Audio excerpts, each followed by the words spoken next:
Talk of the Tavern. A little about us, we're your at-home interactive weekly GeekCon, all blended with wit, sarcasm, and a pub-like atmosphere. We're adults talking about adult topics and using adult language. We laugh and make jokes about almost everything. We don't intend to upset, but some folks have their feelings hurt easily. This is all done in humor in the style of the great offenders such as George Carlin, Red Fox, Lenny Bruce, Richard Pryor, Robin Williams, Wanda Sykes, Sam Kinison, George Lopez, Lisa Lampanelli, Chris Rock, and others. So grab your vice of choice, sit back, relax, and get ready to enjoy yourself in the company of great people, hot toddies, and guests alike, because here we come. We've lost your camera. Put that long day behind you. Good times lie ahead. With company worth keeping, that'll bash a smile on your head. Come on in, the door's open. You'll find just the finest folks here. Pull up a chair, grab a drink, and lend our stories your ear. Cause we're the talk of the tavern. Here you're always welcome. The talk of the tavern. Promising beer and bedlam. The talk of the tavern. Music, medicine, then some. The talk of the tavern. The song's over. Here we come. And welcome to, what are we on? Wednesday, May 23rd. Middle-Aged Geekery with our guest, Shawn Durington, who I'll introduce in a second. It's always difficult. I've got to work a better way around that. But let's start with introducing Andrea. So, Andrea, what's your vices today?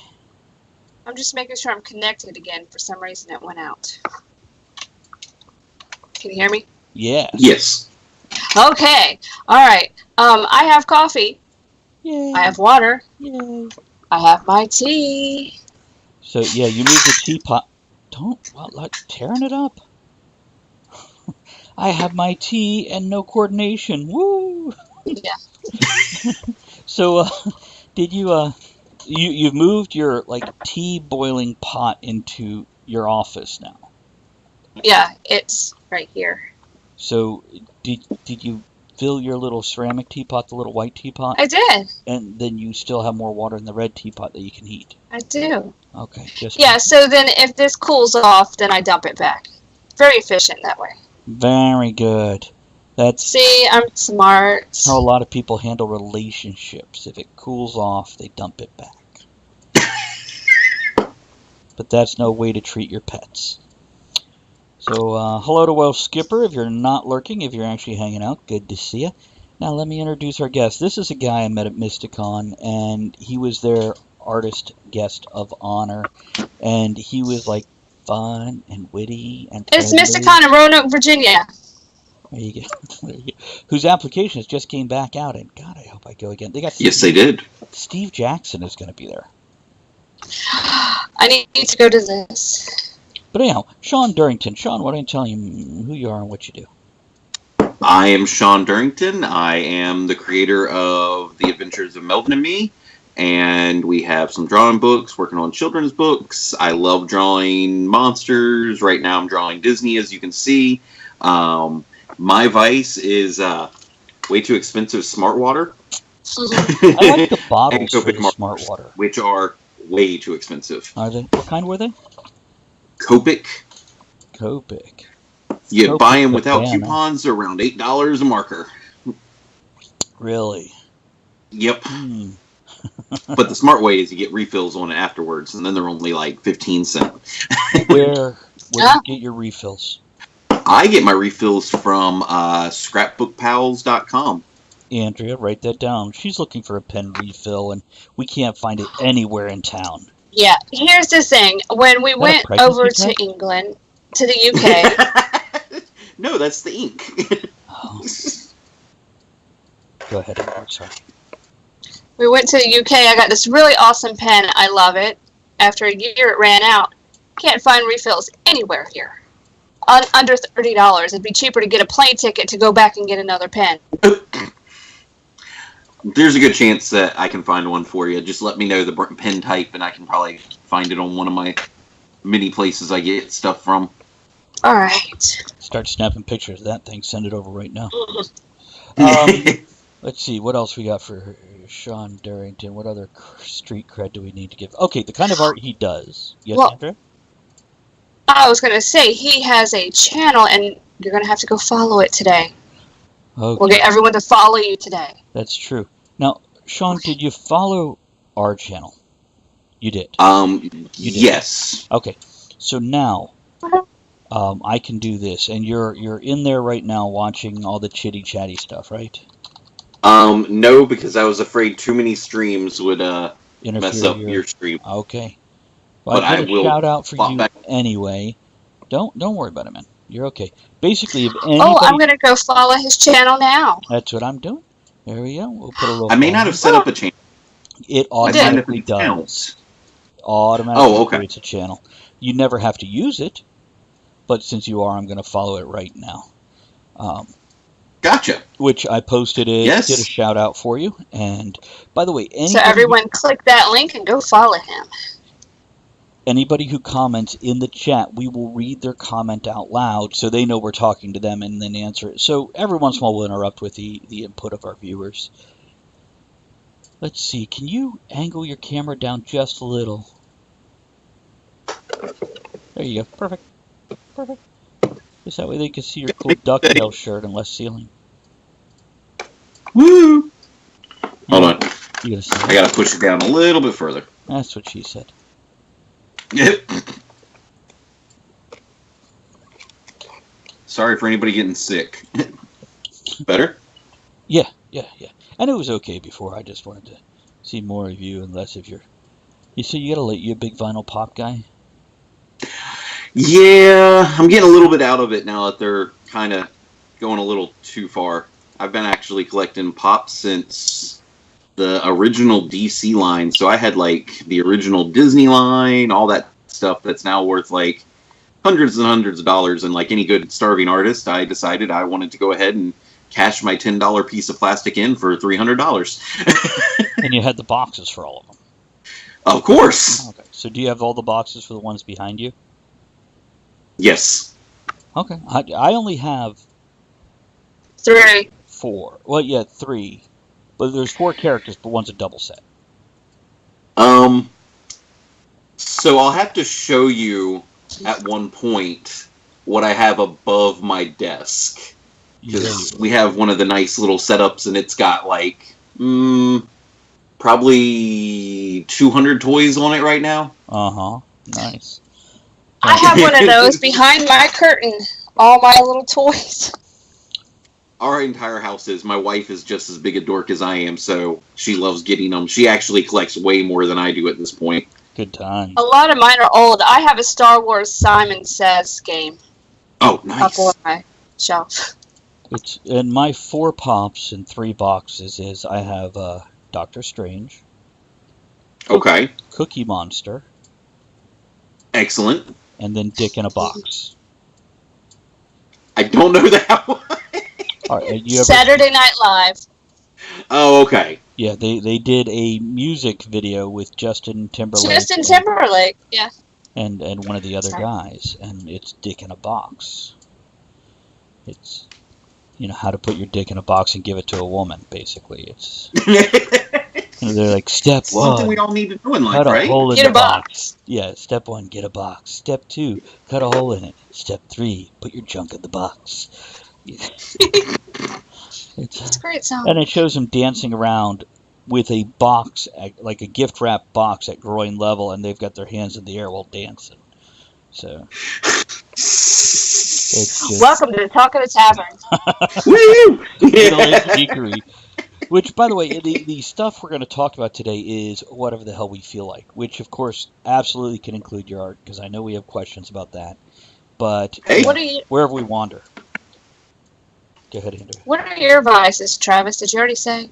Oh, no, I didn't. What do we got here? Trying to keep you on track here. So this is for accountability purposes only, in case anybody watching actually is a regular viewer and wants to harass me for it.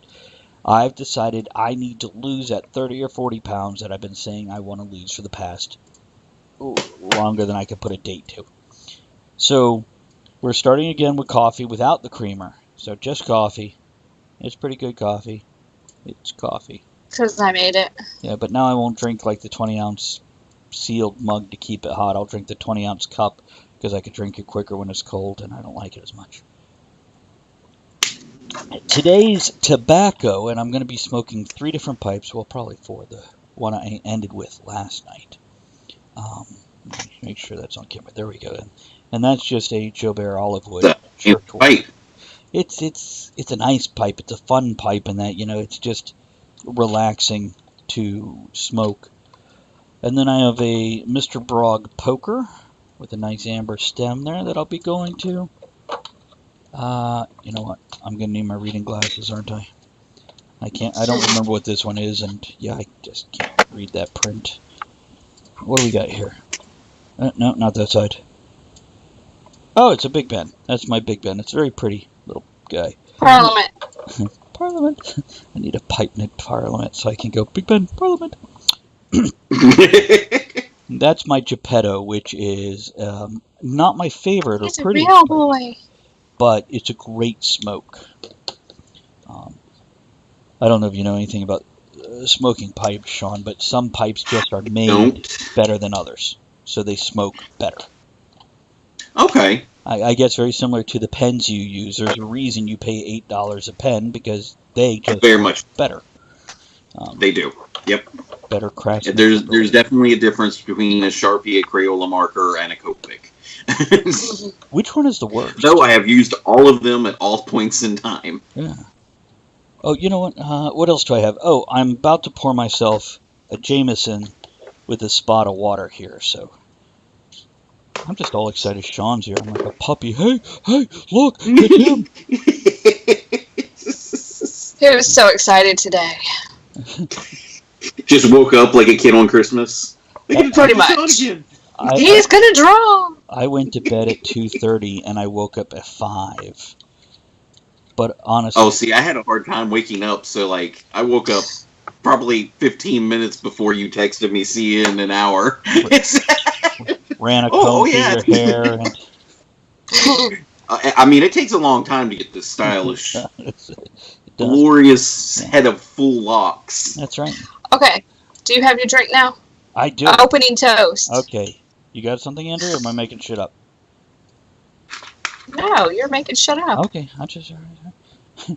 Here's the guys that wear really thin bowling gloves and create art.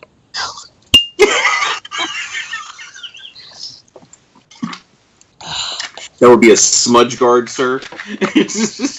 Oh, is that what that is? Yeah, I have one for my electronic thingy that I use. I said thingy. The art tablet I have. I have one of those also, and I didn't realize. It looks like something I wore in the '80s.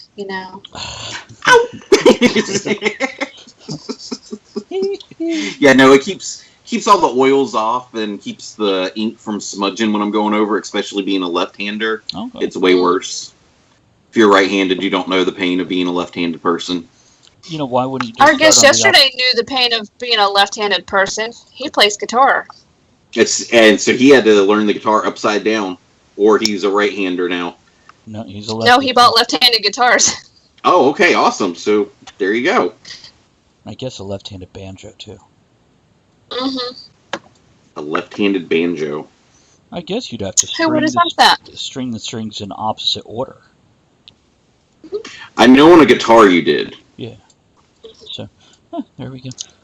So that's why I gave up very quickly.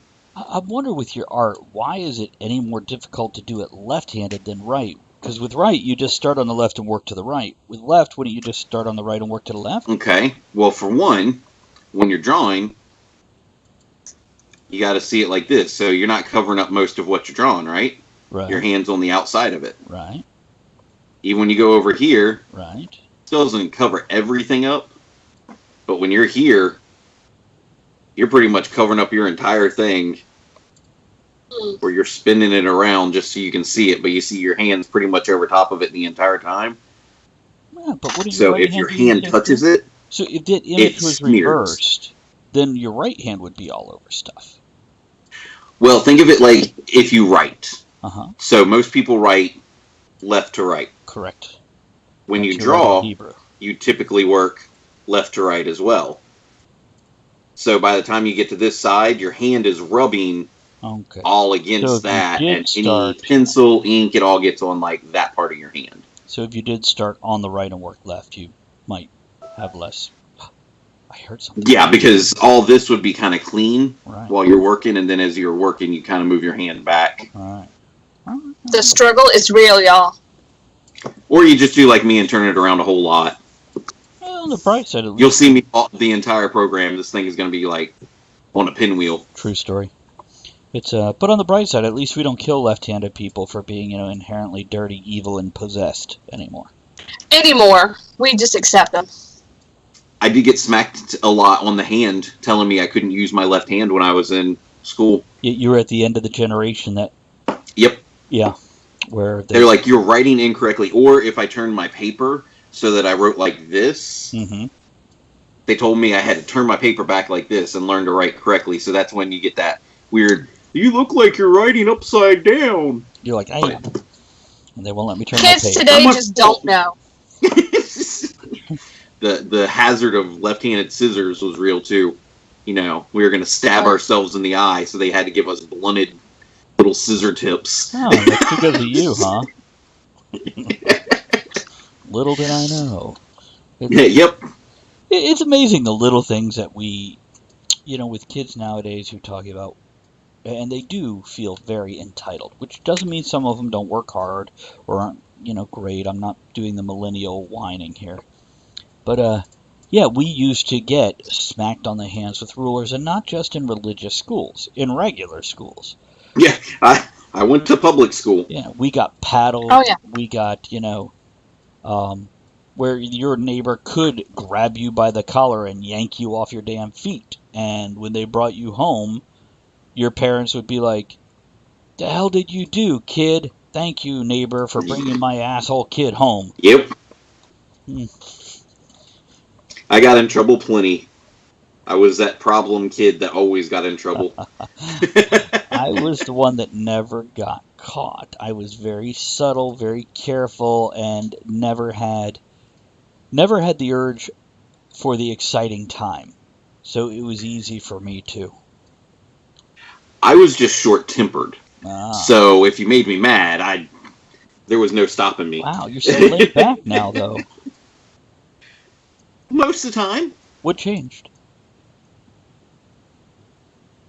I don't know. Maybe I finally got enough fighting out of the way. It's now I know if you don't. It's all silent now. Okay, it's okay. I'm not going to attack anybody. We're slowly backing away and disconnecting the computers. This is why you're in your own room. That's right. That's it. With the door locked behind him.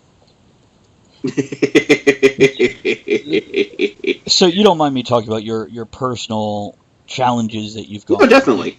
So, and I'm going to probably get it a bit wrong, so Shawn will correct me. Basically, a few years ago, Shawn was like this close to death and had like an 18-tuple bypass. And then he came out of it going, you know what, life? Fuck it. I'm going to enjoy it and do what I love instead of struggling the struggle. I'll struggle that's doing what I love. Is that about? Well, yes and no. So I had actually started already drawing and going to conventions about 3 years ago. And then a little over a year into it, I thought I was having asthma attacks. So like while I was doing load-ins and stuff like that at shows, I'd sit down and take some puffs of inhaler and stuff like that. And okay, I'm good now. I've calmed down. But then March 2 years ago, they actually found out I had a weirdness on an EKG and my heart was doing something funky. So that next month they went in and they were like, oh, you're completely messed up. So I had 3 blockages. And that was his most recent fight where he's like, I'm what? Come here. Yeah, I really came out and I was like, no, you can't do that. But they fixed that, and then last year I had the open heart bypass. So now I'm mostly getting back to doing shows and traveling again. It really impacted for a while, so we had to take a step back. So like the drawing book should have been out much longer ago, and the kids' book should have been out much longer ago, but that health issue kind of like stopped me from doing too much stuff. So yeah, that's probably one thing that slightly calmed me down is now I'm going, okay, well, I'm not going to stress about the small things. Let's get the cool things out of the way. That way I can at least say I've done them. There you go. It's but yeah, I like that story because when you told it to me the first time, basically it felt like you turned your life around and you took what should be the not financially wise decision of I'm going to do the art full time. Are you doing the art full time? For the most part, it's full time as much as I can work. With all the stuff, I still only have usually good 3-4 hours a day in me before I have to like quit sitting straight up. So a lot of the times we like switched me to an iPad Pro so I can sit in a recliner and still do some stuff. But even then, after an amount of time, I pretty much like too tired to do anything. Kennedy, good to see you, buddy. Thanks for joining us. Are you on the train today? Kennedy. Yeah, Kennedy is out of New York City, and I think he drives a train. And even if he doesn't, I'm going to keep saying he does because it entertains me. He does not, but, you know. I know he goes fishing without earbuds, so I know that. Maybe he has a conductor hat. That could be. And runs around going woo-woo. Yeah, Kennedy's one of our regulars. Good supporter. And great addition to the show with the conversation and everything, too. But yeah, it's... I just like that idea of... Now, it's a damn shame you gotta wait till you're pretty much broken before you start doing what you love as much as you can. So, one of the things that, like, definitely kind of hit me was focusing on my stuff more than... the popular fan stuff. Like, these are commissions, that's why I'm working on Disney today, but over the past, probably over the past 6 months, the only thing I've done is mostly my project stuff. Like, 1 month ago, I had a Kickstarter for the second printing of my drawing book. So now that's twice as large as the original printing, so I've been working on that. You did good and on then that doing one. illustrations for children's books and stuff like that. Now, you've hinted at this twice. Do you want me to just go to announce it? I was going to wait till we got a few more people in. Should we wait or should we talk? Oh, I was talking about mine. Fine, be that way. What children's Melvin, book are you working on? he's hiding back here in the picture back here. I don't know if you can... I see There we him go. right there. That's Melvin right there. What's the kid's name? Little Jacob right there. Jacob, okay. So, you're working on your kid's book then? I'm working on that. I have a bunch of projects I'm currently like juggling. Working on doing some game design. That will be something that another one of my programming friends is going to be putting out there, and I'm doing the artwork for it. What kind of game? It's kind of like a platformer, but it's got a time-traveling robot, and he's going to be going back and forth all around like different time periods and getting all these cool start little... with computer, tabletop role-playing, board game. Which one is it? It will be a mobile. Okay, mobile app game. Okay. Yep. Okay, now go on. But yeah, he's a time-traveling robot that he gets sent back into all these different things to, like, do his little adventures getting from one level to the next. But he'll be doing, like, lots of fun stuff. Vikings and Robin Hood and Wild West and... Welcome back, Kennedy. Future. We talked about you while you're gone. Go on. Kennedy says and then that's what I'm doing, and then I'm also doing a card game version of my monster stuff that will be next year sometime. Oh. Yeah. I need a good program. See, I made one card game called Awkward Compliments. I think I might have told you about that. I think so. If you don't remember, it's no big deal. It's still a good game, don't get me wrong, but, like so many of us creative people. Well, Skipper, thank you for the host, buddy. Glad to see you. It's we spoke to you earlier, but I think you were off wandering through the kitchen, grubbing it up or something, buddy. Well, Skipper is another broadcaster that... Let's do a shout-out there. Hold on while I do this. Shout-out. It's so hard to hold it. It's so big.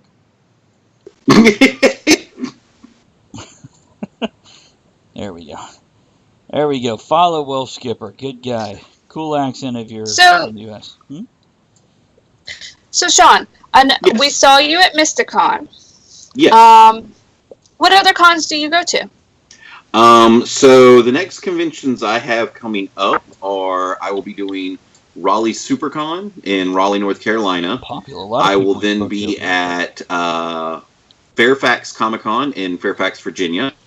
We know where that is. And then we have Dragon Con in Atlanta, Georgia. Nice. That's big time. So those are the so we do MistyCon's definitely the much smaller show for us, but we really like it because I get to talk to lots of people.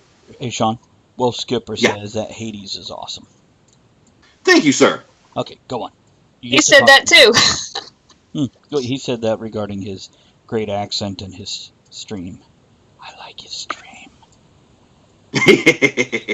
Well, I will be doing a little bit more drawing online, a lot more. So they'll tell you how to get to me, and I'll figure out how to get this Twitch thing working. Yeah, It'll be new to me. We're going to be helping Shawn build his own channel here until he gets on his feet, which, with Twitch, it takes about an hour, and then suddenly you're like, I know what I'm doing, and then 3 weeks later you suddenly realize, I don't know shit, and I've got to learn 50 new things now, because I've seen all these other people doing cool things, and I want those toys too. I want the fun stuff. Okay, did you put a shout out? I did one to Well Skipper, as well as one with the... Yeah, Skipper, I'm still learning how to do that, so...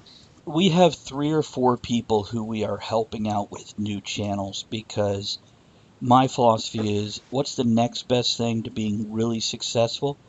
People you like being really successful. So if I can help them get there, it only makes me feel happy and good that I was able to help. So, world of broken. And it's so much harder to try and figure stuff out on your own when you don't have the time because you're doing everything else. I'm going to pimp mine too, because I'm going to start streaming doing something in June, so just follow my channel. Make me happy. This is why we raid people, and when we raid people, now we have people like Courtroom and yourself that we like, but if there's nobody that we've interacted with at all, they're all just channels to us, we always choose the one with the least amount of people to bring our raid into. Sometimes because somebody will stick. It's what's happened with us. Mm-hmm. Right. Well, it's how we found Courtroom and Welsh Skipper. They originally started on a raid on us, or something like that. Kennedy, you could have a channel. So, yeah, and we'll tell you all that when we get you set up. Shawn will tell you about raiding other people at the end of your broadcast. Okay. And, yeah. Hey, if you are logged in and you have an account with Twitch, you have a channel. You're just not using it, Kennedy. That's true. Yeah, Kennedy said I should have a channel, meaning he should have a channel. And Andrew was just explaining what we explained to you right after you created your account. Nope, you have a channel now. No, you have it. You don't have to do anything else. Yeah. I mean, unless you want to use it, then you want to go set things up. And you'll watch other people's channels, and you'll see how to... thank you, Kennedy. Here's you, man. Appreciate that. I'll drink, because you're at work. But yeah, you'll see different channel setups, and then you'll come to me going, Travis, how do you do that? And, a third of the things I'll be like, oh, that's easy, here. And then 2/3 of it, I'll be like, hold on. Go look on YouTube. I know how to... Yeah, that's pretty much what it'll boil down to a lot of the time. Absolutely. And then once you do 2 or 3 things with your hand being held, you'll be like, nah, I think I can figure this out on my own, and just every once in a while you'll reach out and go, how do you do that? I've looked, I can't find it. Kind of like the Kickstarter. Exactly. It's, and you know what, Andrea, have you posted Shawn's website yet? I did. I posted all the ways to stalk him on Instagram, all the Facebook, and his website. I'll do it again. Give me a second. If I make a suggestion, that's all coming out as one huge link. You probably hit enter and put them on different lines, but put a space also, because they're all jammed together. It's yeah. So I think I want to announce it now. So I saw Shawn's work, and he has a huge variety of work. If you guys remember Ravenloft from D&D, he does that level artwork and that style artwork. He does wonderful Disney things, and he does his own thing, and I'm sure much more than what I just mentioned. Shawn, anything else you want to... Is that your cover behind you? No, that is not my cover. That is just some fancy. Funny enough, I don't really keep that much artwork of mine in the house, except I have a piece that was signed by Jim Cummings that when I met him. So other than that, I don't have another piece of my artwork other than like in progress stuff in the house. Gotcha. I don't know why. Why would you? It's you can create it, and you're busy sharing it. So, it's this is just a thought. I've decided to do a PDF coloring book for my Patreon. And what I've done is I've reached out to a few different people and said, hey, can you do me a Talk of the Tavern based piece of artwork? And I don't care what it is. So, for example, if I was going to ever approach you about this, I mean, it could be Melvin holding the logo in front of him. Just line art, not colored in, because it's going to be a coloring book. Yeah, because don't forget, I have the coloring sheets that I do. That's right. I entered twice between each one, and it's still coming out in the blob. Did you put a space, not the enter? I did. Spaces and enter. Both. Okay, let's do... So maybe do a period in between? No. No, what I'll do is I'll just I will post them individually. It's all good.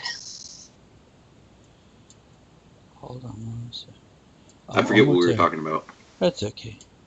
Probably wasn't all that interesting. We know how that is. It's always interesting. I was hanging on my every word till I shut the hell up. So what's the brand of color markers you use? The main ones I use are Copics. I guess that's backwards, but COPIC. No, it'll be right on the screen. So. Oh, okay. There you go, Andy. But, so you need them to sponsor you, right? If they want to sponsor me, I would love it because I could always use more colors. Shawn, let me tell you about this. There have been times I have reached out to different liquor companies, different alcohol companies, and other products, pipes, and yes, they send me free stuff, so I advertise it on the show.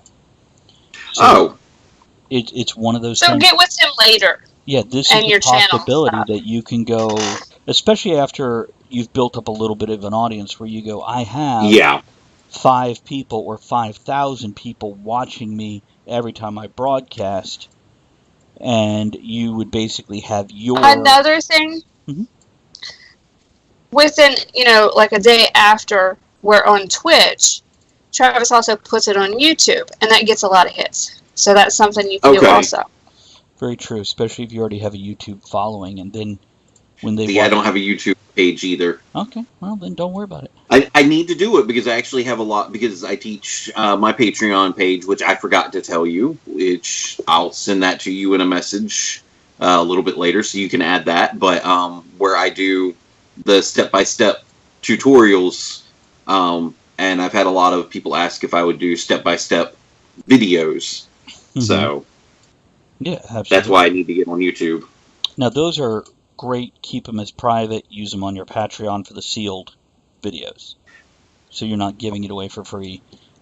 Yeah. Which, as much as us creative people, we love to get our stuff out there even without money. We have learned the sad fact of we need to eat and pay the electric. Yeah. They call it starving artist for a reason. Yeah, well, look at us. I don't think I'm starving very much. I wore the shirt just for you. I felt like it fit your personality, Shawn. The Hawaiian shirts? Yeah, the blue, bright. I actually was looking. They have a new Hawaiian shirt that is Jurassic Park. I really don't get it. I'm all choked up. Nice. That's awesome. Okay. So anyhow, as I was saying, he has all kinds of styles of art, and one of my favorite things about him is he has... Are they whole comic books or are they blank comic books? The one where you draw in the cover? They're called comic covers, like blank variant covers, actually. So what's inside the book? I can show that to you. I have it right here. Yeah. Oh my God, look I know. at that. Hold it closer to the camera for Andrea. See, look what If you wanted to do So- a picture of a porg holding the Talk of the Tavern logo, that'd be awesome. It's so cute. But basically, what it is so you have the regular comic, Gotcha. and then, I mean, it's the full comic on the inside, and then they just give you a blank cover that you draw the whole thing. Yeah. And Will Skipper says that's great. So Oh, so Mhm. you drew the pork up there? Mm-hmm. So this is one that I'm working on. God, that's awesome. Yeah, I have a few of these that I still have. I don't have as much time to do the covers because I am working on all those personal projects, trying to get them done. But that's how I started doing some of those because a lot of people like them on the comics, especially when you go to like a comic show. They tend to like picking those up versus like just a piece of paper sometimes. Right. It's one of those things that people will buy them because it's unique and different. And mind Exactly. you, it never actually goes up. Unless if you go up in value, that comic will not really go up in value. That's exactly it though. But like one of those things is if I end up getting picked up by a company to do like a cover or something, those individual covers could go up in value. Yeah. Which is kind of cool. But You know, I was going to say, when you start your channel, I have all these ideas. When you start your channel, We're not You should micromanaging, I have- swear. it's just ideas. Because you draw and people like your drawings, you can say, if I hit this many subscribers today, then I'll do a drawing to give away this drawing. That's a great idea too. Yeah. Yeah. Or you'll do a small sketch for. Because we do contests on Monday nights, Yeah. So yeah, that's a good not idea. for drawings. By the way, Twitch is a way to make money. For people that subscribe Yes. to your channel, you get half Okay. of what they pay. When people throw bits at us, it's a penny per bit, which I know that doesn't Okay. sound like much, but we've had And that's people this month, and we lost a Monday night, which is our big night this month. But we've had people throw almost 2,000 bits, 3 different people. So Okay. it all adds up. It Yeah. And if they are a Twitch, if they are an Amazon Prime member, you can subscribe. They can subscribe to the channel for free. Costs them nothing extra. Gives the streamer money, and instead of spending their cash on bits, they can watch videos. to get them for free. Okay. And we'll go over So- all that when we're actually setting you up. So don't bother remembering this. But I'm still throwing it out for our viewers. That's right. It's a. So okay, what I was getting to is besides all these forms of art is I adore Shawn's Melvin stuff, and he does these tutorials, and the book that he had on Kickstarter that recently succeeded is a reprint, second printing, with Yes. added pages of his how to draw monsters, and they're cute, adorable. Matter of fact, you know what? These are ones that I just looked at, like I Googled Shawn and went, oh, look, here's these pages on how to draw monsters. I'm going to follow the steps. I'm not a very good artist. I'll do okay in Pictionary, but nowhere else. So I'll show this to you guys. As I said, I have 2 cameras, Shawn, so you will remember these real quick. Yes. So now to show them to the audience, and let me pull this up so I can make sure I'm focused. These are the kind of things Shawn draws, but much better than I do, because this is what he does. Hold on, make sure I don't skip one. Did you send your Patreon link somewhere? I have not. Let me Okay. send that to you real quick. And these are his monsters that he designed, and I just redrew using his little 1-page tutorial. And they're adorable. I mean, they're pretty damn adorable when I drew them, let alone when he actually does them so much better. But Shawn So and I- it's for all ages and all skill levels. You can do it too. it's Yeah, I actually have students from age of 5 up to 83. nice. And by the way, Kennedy says one of the coolest things was an interview with Neil Gaiman as he talked and artist drew what he was discussing, kind of like Elizabeth does on our Monday nights. Yeah. That'd be pretty cool. I don't know if you follow us on Facebook and you see the shit we post, but Elizabeth draws a dry erase board like a 4-foot by 3-foot dry erase board full of stuff. It's huge. And every Monday night she's drawing as we're talking, and at the end of the show she has this cartoon collage of all Of everything that y'all talked about. Yeah, it's so great. Yeah, it's just fun. And but anyhow, Shawn and I have discussed it, and I have originally started as like, oh, I have a couple books coming out. I'm like, let me do a Kickstarter just to help with the editing and the cover. And then I went, oh, and then I've got this children's book, and I picked up an artist for that. And then I'm like, and I'm going to have Shawn on the show, and I really want to work with him. So I grabbed like one of my down the road projects for a children's book, and I approached Shawn with that last night and said, now quickly decide, do you want to do this so we can announce it on the show tomorrow? No pressure. You propositioned him last night is what he's saying. But yeah, we worked it out. I'm not that kind of artist. Well, you can be. Just put your leg behind this. You remember Airplane where he's drawing the guy coming out of explosion? He's like, okay, we're done. And the guy's like a contortionist, pulls his leg from behind his head. I'm the only one, aren't I? I kind of remember it. Good enough. I know what you are. I know. I'm just on mute doing stuff, so I'm not paying attention. So, yeah, it's Shawn and I are going to work together on one of my upcoming children's books.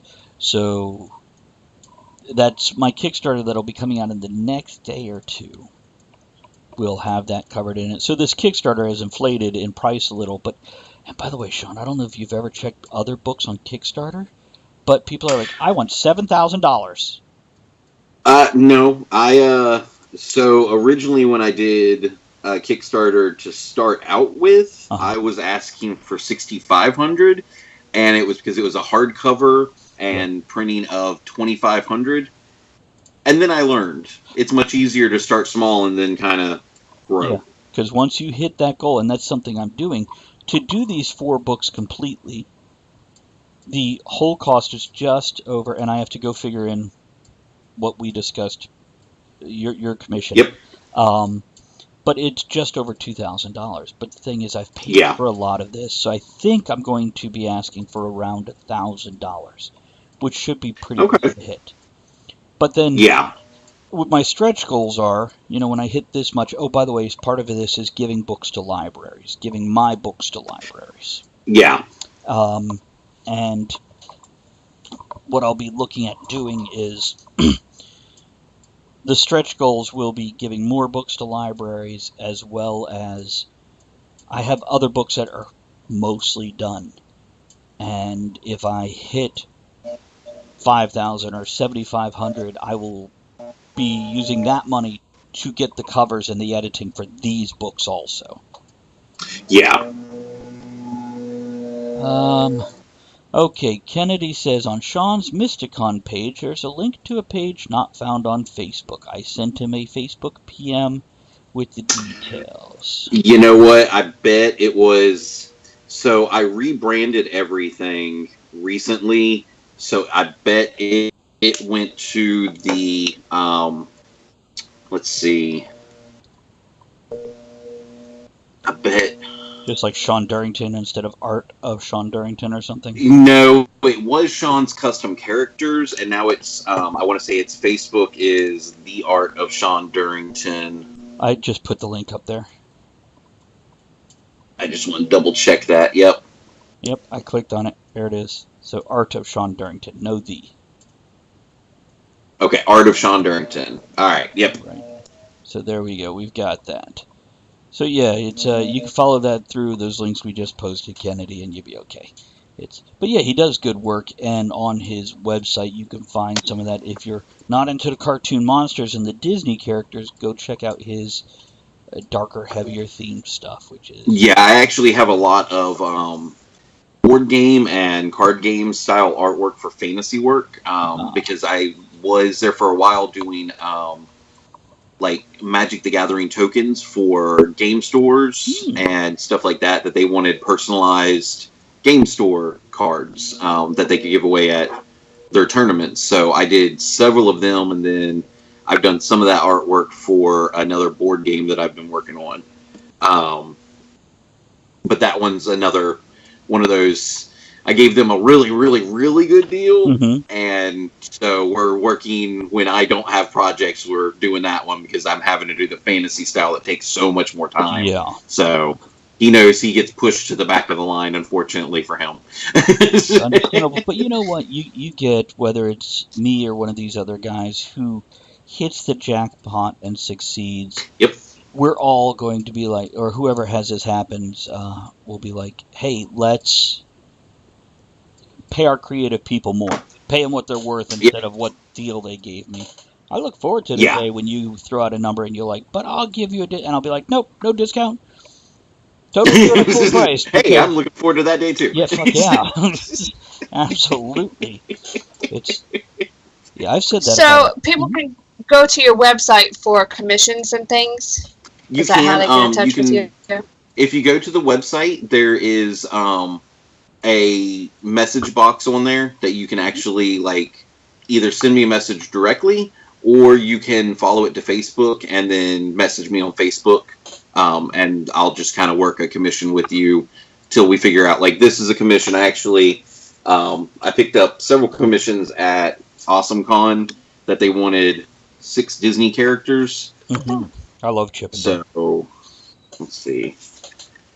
We got Chip and Dale, we got a Dumbo, and a Lilo. And then I've done a couple of different Stitches, but these were all from AwesomeCon, and I figure now's a great time to be working on them while I'm talking to you guys. Absolutely. What do you think of the live action Dumbo coming out? So I'm very resistant to almost every Disney live action movie that they do from a cartoon because one, the whole reason they were done as a cartoon was because it was stuff you couldn't do at the time. So that gave it something special. It gave it a magical moment. Now they're just taking the stories and just trying to make them more realistic, which has been okay. I liked when they did the retelling of Maleficent from a different story. It was a new story, yeah. Yeah, but Jungle Book, I actually got up and walked out. Wow. There was no reason for it. And then when they started doing the songs, I felt like they were just trying to do a cash grab. Oh, we're going to have Bill Murray sing Bare Necessities. Bare Necessities, just because. And then we're going to have Christopher Walken sing I Want to Be Like You. When, no, there was no need. They could have just, written a different story with it. Dumbo could be kind of cool because it was a slow story to begin with. Yeah. You know who the lead... But, they have Sword in the Stone coming out, too. Most people don't like the slowness of the story. Herbal tea. Buttermint. So I don't know how I feel about it. It depends what directions they go on. I'm you know, Danny DeVito is cast, right? Yes. So that's but see, the problem is, it's not about the actors they cast. Yeah, I know what you're saying. It's the story they tell. Here's the deal. I buy almost every Disney movie that comes out because I enjoy them. I genuinely enjoy them. I don't have a single live-action one on my shelf because they're okay. But even Maleficent was just a little more than okay. Beauty and the Beast, Cinderella. I've seen Cinderella. I barely remember it. Didn't stick with me. Jungle Book is the same one. It was entertaining for 2 hours, but it's not something I'm going to go, you know what I want tonight? That. Yeah. And it's a sad thing because, we can go back and watch those animated films, 15 times and still remember certain scenes from them. And that's why I got into doing animation, was because of those type of things. The whole reason for animation is because you get to have a different kind of feel to it. I don't need a live action movie of something I've already seen. I tell you what, DC, I love their animated movies. Yes. They're doing it right. They're doing it great. Star Wars with their television series, Rebels, and now they're cutting that off and coming up with a new one. They're doing it right. Didn't see Beauty and the Beast. Didn't see it, but Beauty and the Beast was well received. Yeah, Kennedy, it was. People loved it. I had buddies I've known since my childhood who are 40 to 50 years old coming back going, I cried during it. And I went, yeah, well, I watched it. I saw the part where maybe certain people would cry, but, adult males. But, tale as old as Stockholm Syndrome. Indeed. Indeed. It's if they had made her angsty and emo and modernized it, then you would have went, well, she's being rebellious and sleeping with anything that society wouldn't agree with. Yes. I don't know. I'm not a big fan of the live action movies. Just like you're kind of saying, they're kind of forgettable. They aren't. Well, in Beauty and the Beast, I really enjoyed, what's his name? Josh? The one that played Gaston. LeFou, which I know people had a problem with. Okay, so he's gay. And some people are like, oh my god, he's gay. And then other people are like, well, he's gay, but you made him the crappiest character you ever could. And I'm like, oh my god, calm yourself. What does that have to do with anything? Seriously. Doesn't. Like every type of human being, gay people come in awesome and LeFou and everything in between. So I like LeFou. I did too. I really enjoyed that. That's one of my favorite characters from the whole damn movie. Josh, not Groban. Gad. Gad, thank you. I like a lot of what he does, though. I liked him in Pixels, another movie that didn't go over well with the audience, but I liked Pixels. I enjoyed the hell. Hey, I liked that movie and the soundtrack. I thought it was fun. Yeah, it's just a good, fun 2 hours to burn, and I have it. And by the way, great soundtrack too. Oh my god! Did you look at the time? I know. We've almost burned through an hour. We're about to go into our break here in a minute. Yeah. I told you. See, I'm good for that. Every time I teach a class, the kids are always like, wait, we have to clean up? Yeah, I gotta go home. Bye. See ya, clean up. I'm leaving, kids. Man, we should make do like they Where's your parents? In the area. Get out. It's barely raining. See, I like the Japanese concept in school where the kids have to stay afterwards to clean up the room. And they actually mop That would be extremely useful. Well, it'd be a good life skill, teaching them nobody cleans up after you, clean up your own. And they sweep the floors, they mop the floors. Andrea? They're responsible for themselves and each other, and they can hold each other accountable, and like instead of just throwing it, oh, someone will get it. Which is how a lot of kids are now in life. Hey, Green Goblin popped in. Good to see you, buddy. You ready for VendaliaCon this weekend? Answer when you can. I know you're probably actually doing something like work. It's VendaliaCon's another one. Now, that's strictly a steampunk con, but I think if you have a chance, let's see when. Hey, I got a lot of steampunk people who like my artwork, so. You know what? If you showed up with a third of your work steampunk and the rest just normal, you're gonna do great there. It is a smaller event in a historic hotel, and all the money they raise goes to breast cancer or cancer awareness. Oh, that's awesome. It is. When we were there last year, they raised money for a new mobile mammography thing. It was cool. Cool. A boob squeezing bus. So, Goblin, what are you guys branching out into? What do you? Let me know about that. Actually, raise money for the bus is correct. Yes, it's Roughhead Kennedy. This is Monkey Green Goblin. Make sure I have that right, Green Goblin. If you're not Monkey, then correct me. I think if you guys have been in the same place at the same time, in other words, on the show, it's been very brief because Green Goblin usually just pops in for like the last 10 minutes, not realizing. Hey, Goblin, post a link to the events because people have questions. So just, there you go. Absolute, bud. Yeah, put it up there, especially the one for this weekend in West Virginia. Tell them a little bit about that, and Yeah, I knew you were headed towards Morgantown, so I'm glad to hear you got a place. So that's good. And what we're going to do, we're going to take a quick 5-minute break. Now, Shawn, I'm going to play a video, so just mute your mic, wander, get a refill, or whatever else you need to do. If we all get back here, I'll give a thumbs up if the video is not done. If we all give thumbs up back, then I cut the video short, because we're here to have a good time, not watch a refill video. Cool? Sounds good. Okay, guys, we'll be right back. Talk amongst yourselves, the Monkey and Kennedy. So Kennedy. Yeah. Okay, I'll be right back. Going to get a refill.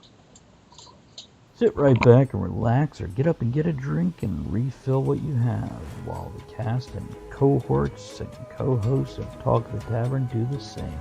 And here's the testimony of some of the great people we've had on Talk of the Tavern or previously on Sounds of Steam. Enjoy. This is Gail Carragher, author of The Finishing School and the Custard Protocol series, and you're listening to Talk of the Tavern. This is Aiden Sivart, Steampunk Indiana Jones. Hey, this is Scott. This is Samantha. And we're Frenchie and the Punk. I'm Karen Kay, also known as the Fairy Lady and editor of Fae Magazine and also founder of Fairy Events. This is K.W. Jeter, author of Infernal Devices and Fiendish Schemes. Kircher here. I played Bifur in the Hobbit trilogy, and you are listening to Talk of the Tavern. This is Trevor Crafts, executive producer and creator of Lantern City. This is Lord Bobbins of Teslacon. Huzzah! Steampunk Funk Bizarre here, Lord Monty, right in front of your radio. Hello, this is Professor Elemental. When I'm not taking a bath in gin or trying to invent a new kind of badger, I'm listening. Oh, yes! This is Stephen Davis of Raising Steam UK, 2-day steampunk festival in Reading. Enjoy. I'm Thomas Williford of Brute Force Studios, and you're listening to Talk of the Tavern. This is Commander Bob of Victor Sierra. Je suis la légendaire princesse convertie de Victor Sierra. Hi, my name is Sarah from Valentine Wolf. Hey, this is Braxton from Valentine Wolf. This is Aileen the Peacemaker, the founding editor of Beyond Victoriana, the multicultural steampunk blog.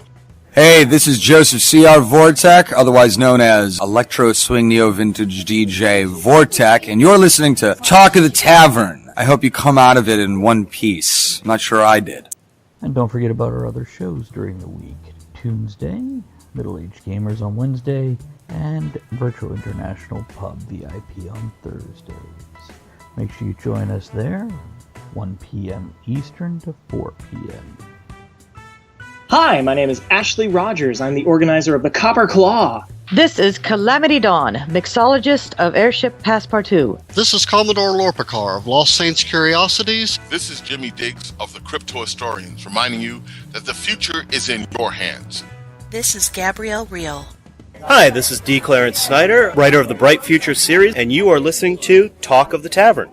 This is Professor Marcus O'Bannon, the Chief Scientific Investigator for the Crypto Historians. This is Lady Gatita of Nerdvana. Hey, this is Angie Velo from Ghostfire. This is Hannah Titania, Queen of the Fairies. This is Jeff Platt of Highland Steamworks. This is Danielle Ackley McPhail, co-author of Baba Ali and the Clockwork Gin, and you are listening to Talk of the Tavern Radio.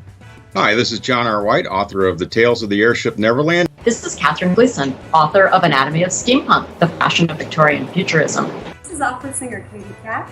This is Keith Prusak of Bad September. This is Captain James Barrington of the mighty Claxton. This is Emily Leverett, and I'm the editor of Big Bad and Anthology of Evil, Volumes 1 and 2, and you are listening to Talk of the Tavern. Hola Radio Escuchas, les habla Lady Smoke de Sociedad de Steampunk Argentina y Sindicato Dieselpunk. This is Melanie Gray. And we're back. I want to respond to a few of the comments before we get back to rambling.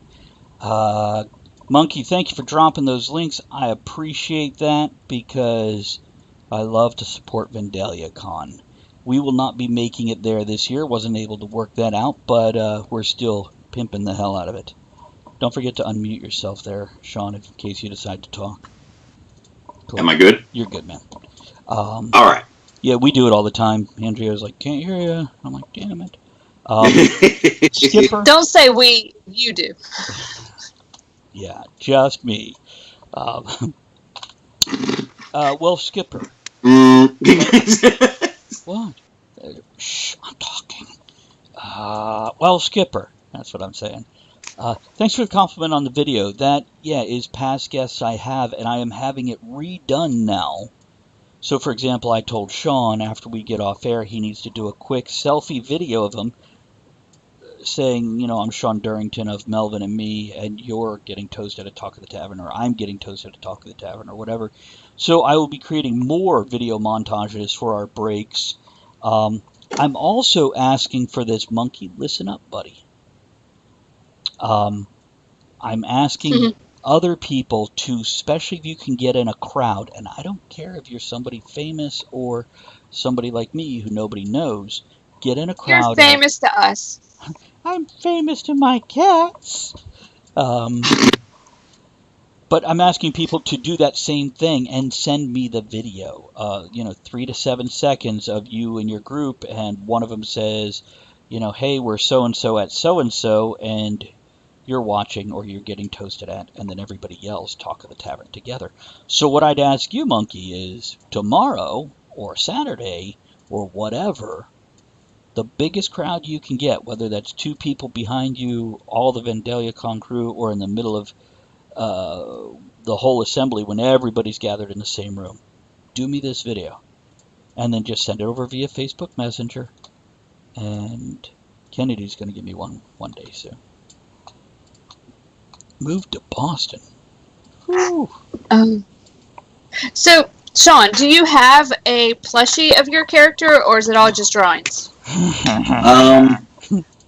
So I do have a plush. Unfortunately, Melvin is on a little vacation with my wife right now.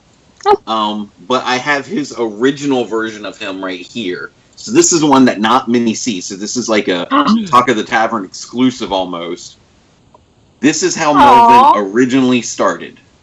Nice. He does have a bit of a full look there, doesn't he?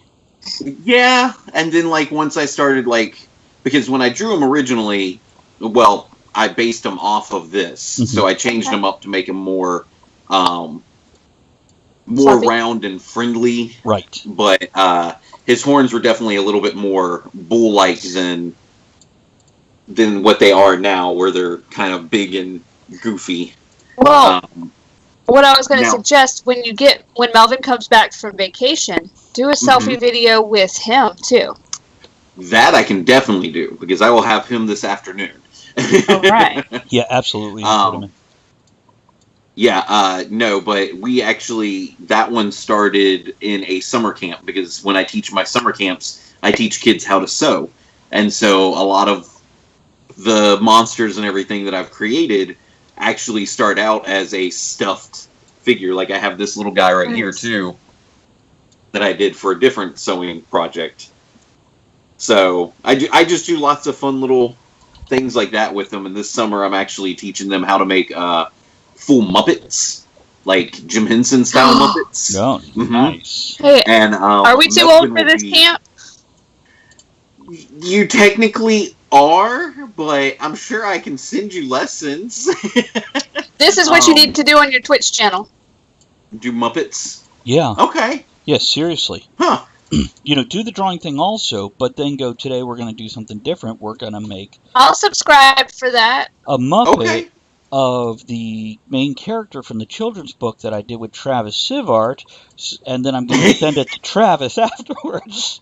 Because I'm just excited that you're... I think your quote just went up a little. Should have waited till after I paid. So... Yeah, I'm thrilled that Shawn is going to make me a unique monster for my book, because I'm not going to give you direction on what the monster should look like. I'm going to lay out the script for you, and then let you go what fits best here, and give you that freedom. Just like I said, with the different things that the character is afraid of, I'm going to let you do what you want artistically with them. So you can make them look absolutely realistic, or you can make them look like your monsters and use your style to do it. Well, if you send me, when we get through today, we'll talk for a little bit, and you'll give me a kind of a description of his personality, and that will let me kind of work something in my head, and that can be one of the drawings I send you for your Kickstarter. Okay. That works.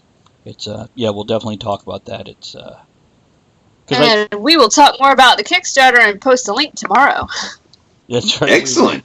Yeah, it's I've got to talk to the other artist for My Puppy is a Werewolf tomorrow morning, and then I should be launching it once I know everything's in place and settled and good. So, and by the way, Monkey, I did see what you wrote there about you'll make one this weekend with the Vandalia Con crowd. Also, if you want to grab Shelley and Brett and have them do one solo and that kind of thing, because they were both in this. I don't know if this one played long enough for you to see them, because I cut it off early because we were... Yeah, they're in it. But they're both in it, as well as a big thing for Vandalia Con. So feel free to, if they're willing to do a video, have them do that so I can continue to pimp Vandalia Con, because it's great. So anyhow, oh, let's see here. Hey. I am just watching the drawing. I know. Well, that's a beauty part about things with the drawing, Shawn. If you're doing your own channel, you don't have to talk during. Yeah, it kind of. When I did the Facebook one, it was I'd usually like talk to somebody, or I'd mutter about like something I'm doing, just like as a okay, so to get this little bit, but I don't want to overtalk you guys when I'm doing that little stuff. So I figure I can just silently draw, look up, talk, chat.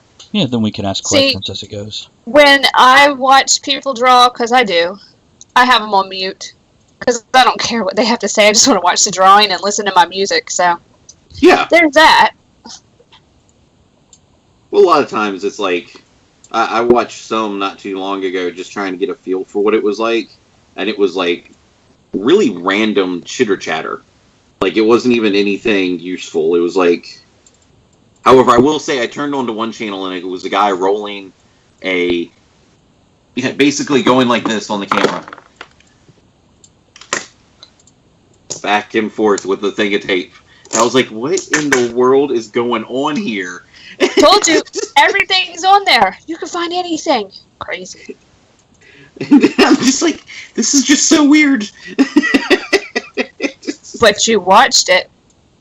Yeah, only for about 10 seconds. Whatever. There's people, like, people will watch stuff. It's crazy. Apparently. I mean, they've tuned in to watch me, so, I mean, they can watch anything, I guess. That's how we feel about it, but, with this world being so separated, to have a interactive social media like this, it does give a little more actual interaction. Yeah. So, and it's important. Mm-hmm. Go ahead. Oh, I was just saying it was important. It is. It's very important. Okay, I'm going to lean back and pull out my pipe here, and if you know what I mean. For all of our viewers, I'm kind of running low on cigars, so if you want to gift me cigars, preferably Tatiana's, Ruby Blue, or you can just send me money. It's in the link below. I'm just trying to pimp because I don't want to pay for more cigars. They were good. Just saying. She liked them. It's they were actually gifted from one of our viewers. So the one she had, the Javas. Yeah, the Java Mint I had yesterday, it was good. Not one I would go to all the time, but that came from Des. It was all right. I liked it. I gotta add more water to my whiskey. Yeah, you could ship it to you. There's a address below. It's if you scroll down beyond that, you'll see the wish list. There's also a P.O. box you can mail things to. And Kennedy, I did get your... Go ahead, Andrea. Yeah, he gave it to me this morning, and after the mail already went, so it'll be shipped out tomorrow for you. So there we go. Kennedy won a prize on Monday, because we do drawings. Nice. So, yeah. Prizes are always fun. They are. If y'all are wondering what I keep looking over here for, I have the giant bag of markers right there. Actually, I'm curious, are you looking at a visual reference as you're doing this?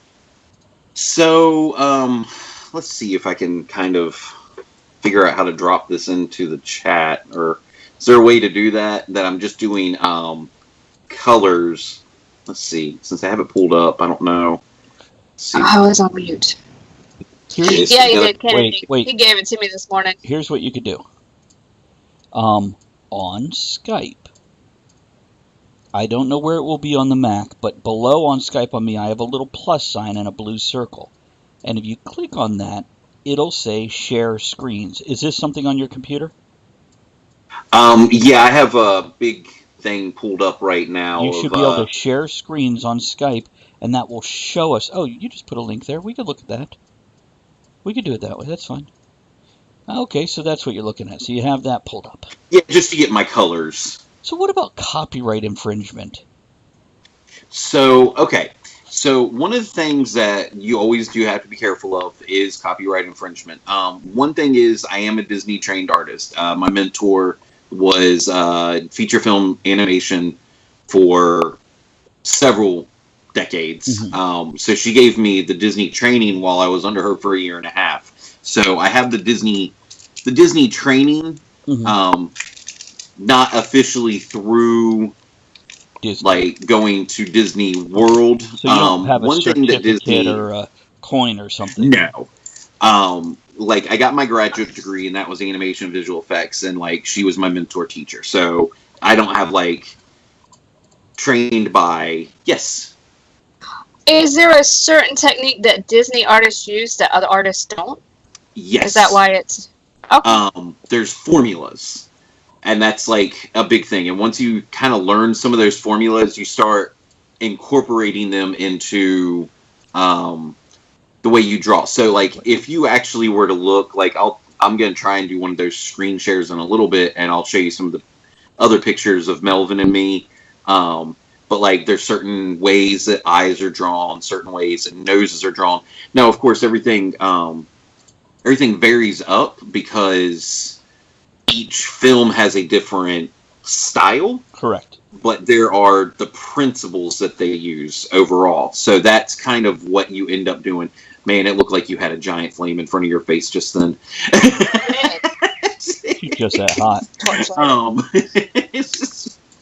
But yeah, so you have all these different things, but as far as going to copyright infringement, if you're doing commissions, you don't really have to worry about it because you're technically doing a one-off. Gotcha. As long as it's a one-of-a-kind, you never really have to worry about it. Now, if I was to do some prints of it, stuff like that, that goes a little bit more into a gray area where, like, it's not necessarily approved, mm-hmm. but they can tell me to stop a cease and desist, and I would immediately have to do it. Otherwise, I could get in a lot of trouble. But they can't just come to me like tomorrow and be like, "Hey, I saw you drawing this. We're suing you." They have to kind of tell you, give you a heads stop. up. You're gonna get in trouble. Back it down now. Like I actually had a piece and I got a cease and desist on it. You have not seen it, but I did a mashup of Minions from Despicable Me and Agnes with a setting from My Neighbor Totoro, where it was the Minion standing like Totoro and Agnes sitting beside him. Oh, that's horrible.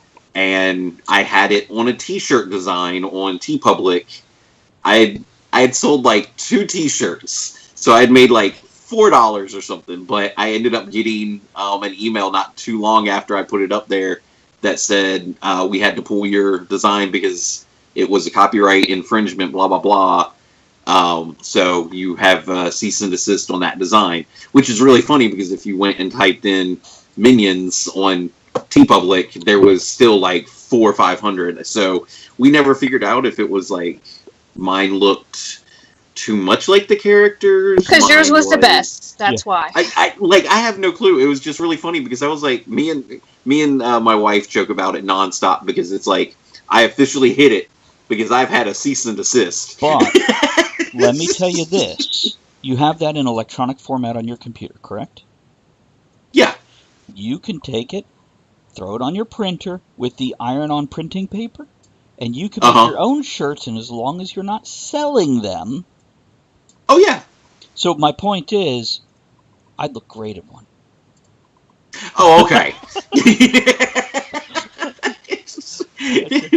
Well, another thing that deals with that, so like I do all these tutorials, but kids, they want popular characters too, not just made up monsters from me. So like they want to know how to draw R2D2 and BB-8 and all this other stuff. So like during the Kickstarter, as one of the stretch goals I did was I gave away a PDF packet of those because they weren't paying for it. So all those people who got that will get a PDF packet of like Galaxy Heroes from a Far, Far Away Land is what it's called. But I have a picture idea for you. So take it or leave it. Okay. Throw it out the window. Grab your R2, your beautiful cartoony bulbous R2 that you do, and your BB-8. Okay. Do a 3PO the same way, and then go pick out other Star Wars droids and do them in a lineup in front of a police lineup thing. Okay. And that's all. That's it. Just a lineup of Star Wars. These are the droids you're looking for. It's but make sure you grab the one from Rogue One. And oh yeah, K2SO. Thank you. I couldn't remember his name, but I do adore him. He was great, an awesome character. My brain has not worked great since the surgeries, but there are certain things I can pull off the top of my head like no one's business. Like my wife finds it funny when I'll bring up something like numbers of certain things that happened during the surgery, and she's like, "I don't even remember how you know that." And I'm just like, "I don't know. That thing just popped in my head." Yeah, when you were like not remembering this or that from the convention, I thought for a second, it could be because he went through this other stress, and his memory just ain't hitting the way it used to. Yeah, I mean that's one of those things. It happens. So Andrea was in an accident, and a lot of her memory from before that is blurred. To be kind. Yeah. Sometimes I forget what words are. It's all good. I do that a lot. That's always why I'm afraid of doing like stuff that's broadcast or live, because I start to stutter a whole lot, which I never used to. But that works great with this show, because, we'll just be like, oh, he's drunk again. Oh, that liquored up Durington. Yup. I'm kidding. He's totally Sadly, I drinking, can't not drink vodka. anymore. Oh, well, I've thought about too much smart water. It could be what it is. That's what helps me. I get all the brain cells back from it. I don't know how much I would miss it if I had to quit drinking. I don't think it would, because my vices, they're all vices of choice, and I don't rely on them, so I enjoy it. I mean, I would definitely say that, like, I only miss it from time to time, like, if everybody's around me and they're like, hey, you want to have a drink, blah, blah, blah, or hey, we're going to go out and we're going to have some drinks tonight, do you want to go? And it's kind of like being a permanent DD, right. So...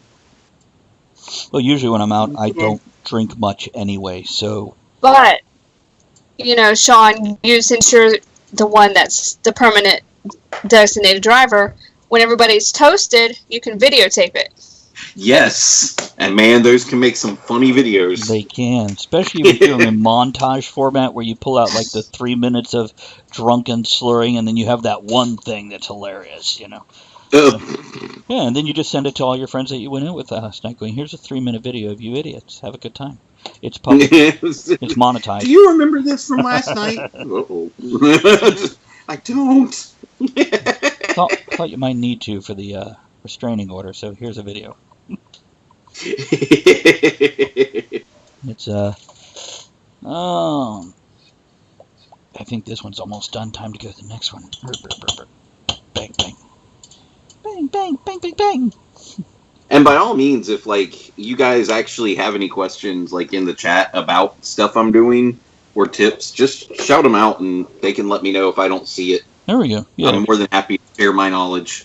He's very good that way. It's which is why I asked her about the copyright thing, because I know the laws somewhat, but it's always interesting. I haven't had to deal with it, so yeah. And that's another thing. You could always take that design and throw it in your portfolio, so people. Yes, I actually have a bunch of this stuff in my portfolio. They're called master studies. That's one of the things they do. Is like for the first.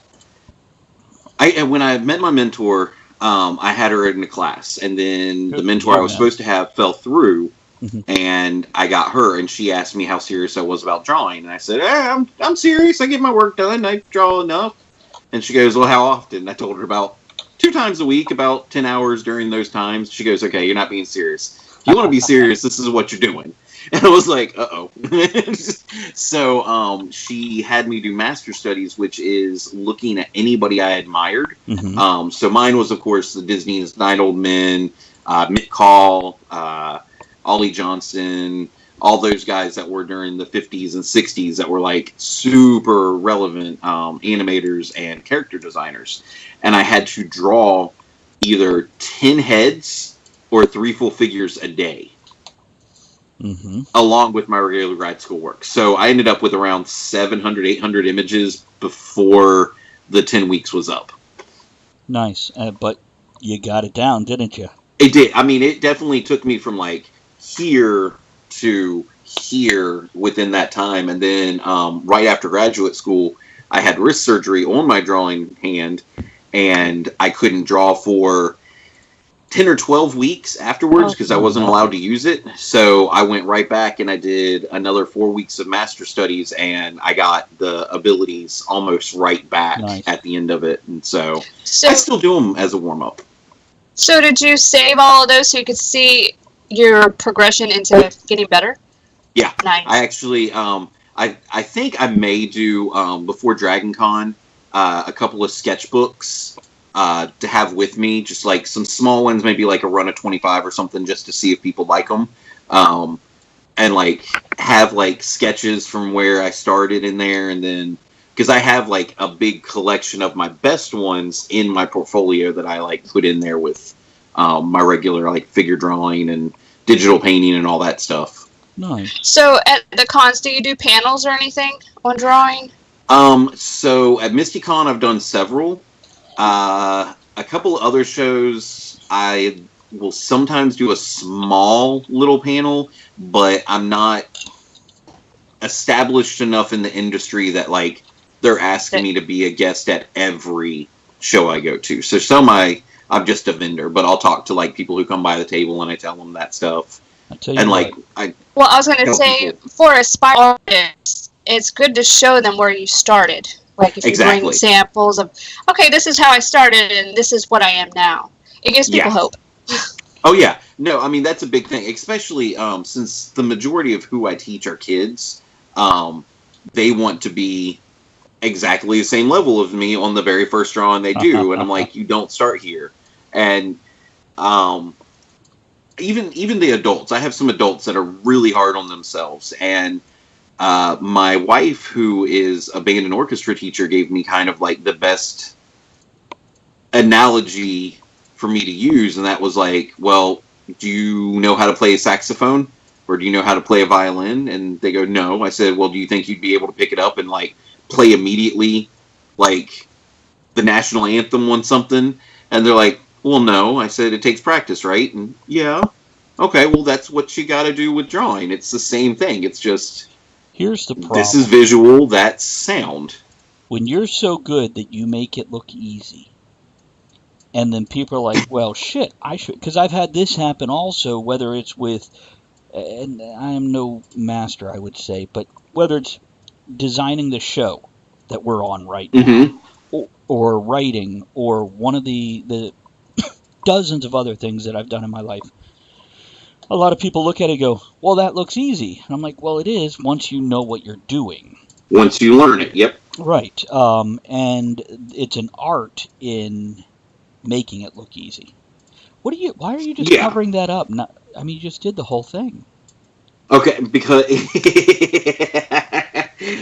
then I'm going to go back in. So I don't know if you can tell the difference right here. Okay, yes. The side to that. What it does is it puts a base layer, then I'm doing a second layer, and now I'm adding a third layer to it. Okay. So I'm going to go back in here and change it because I don't have the precise exact color I want.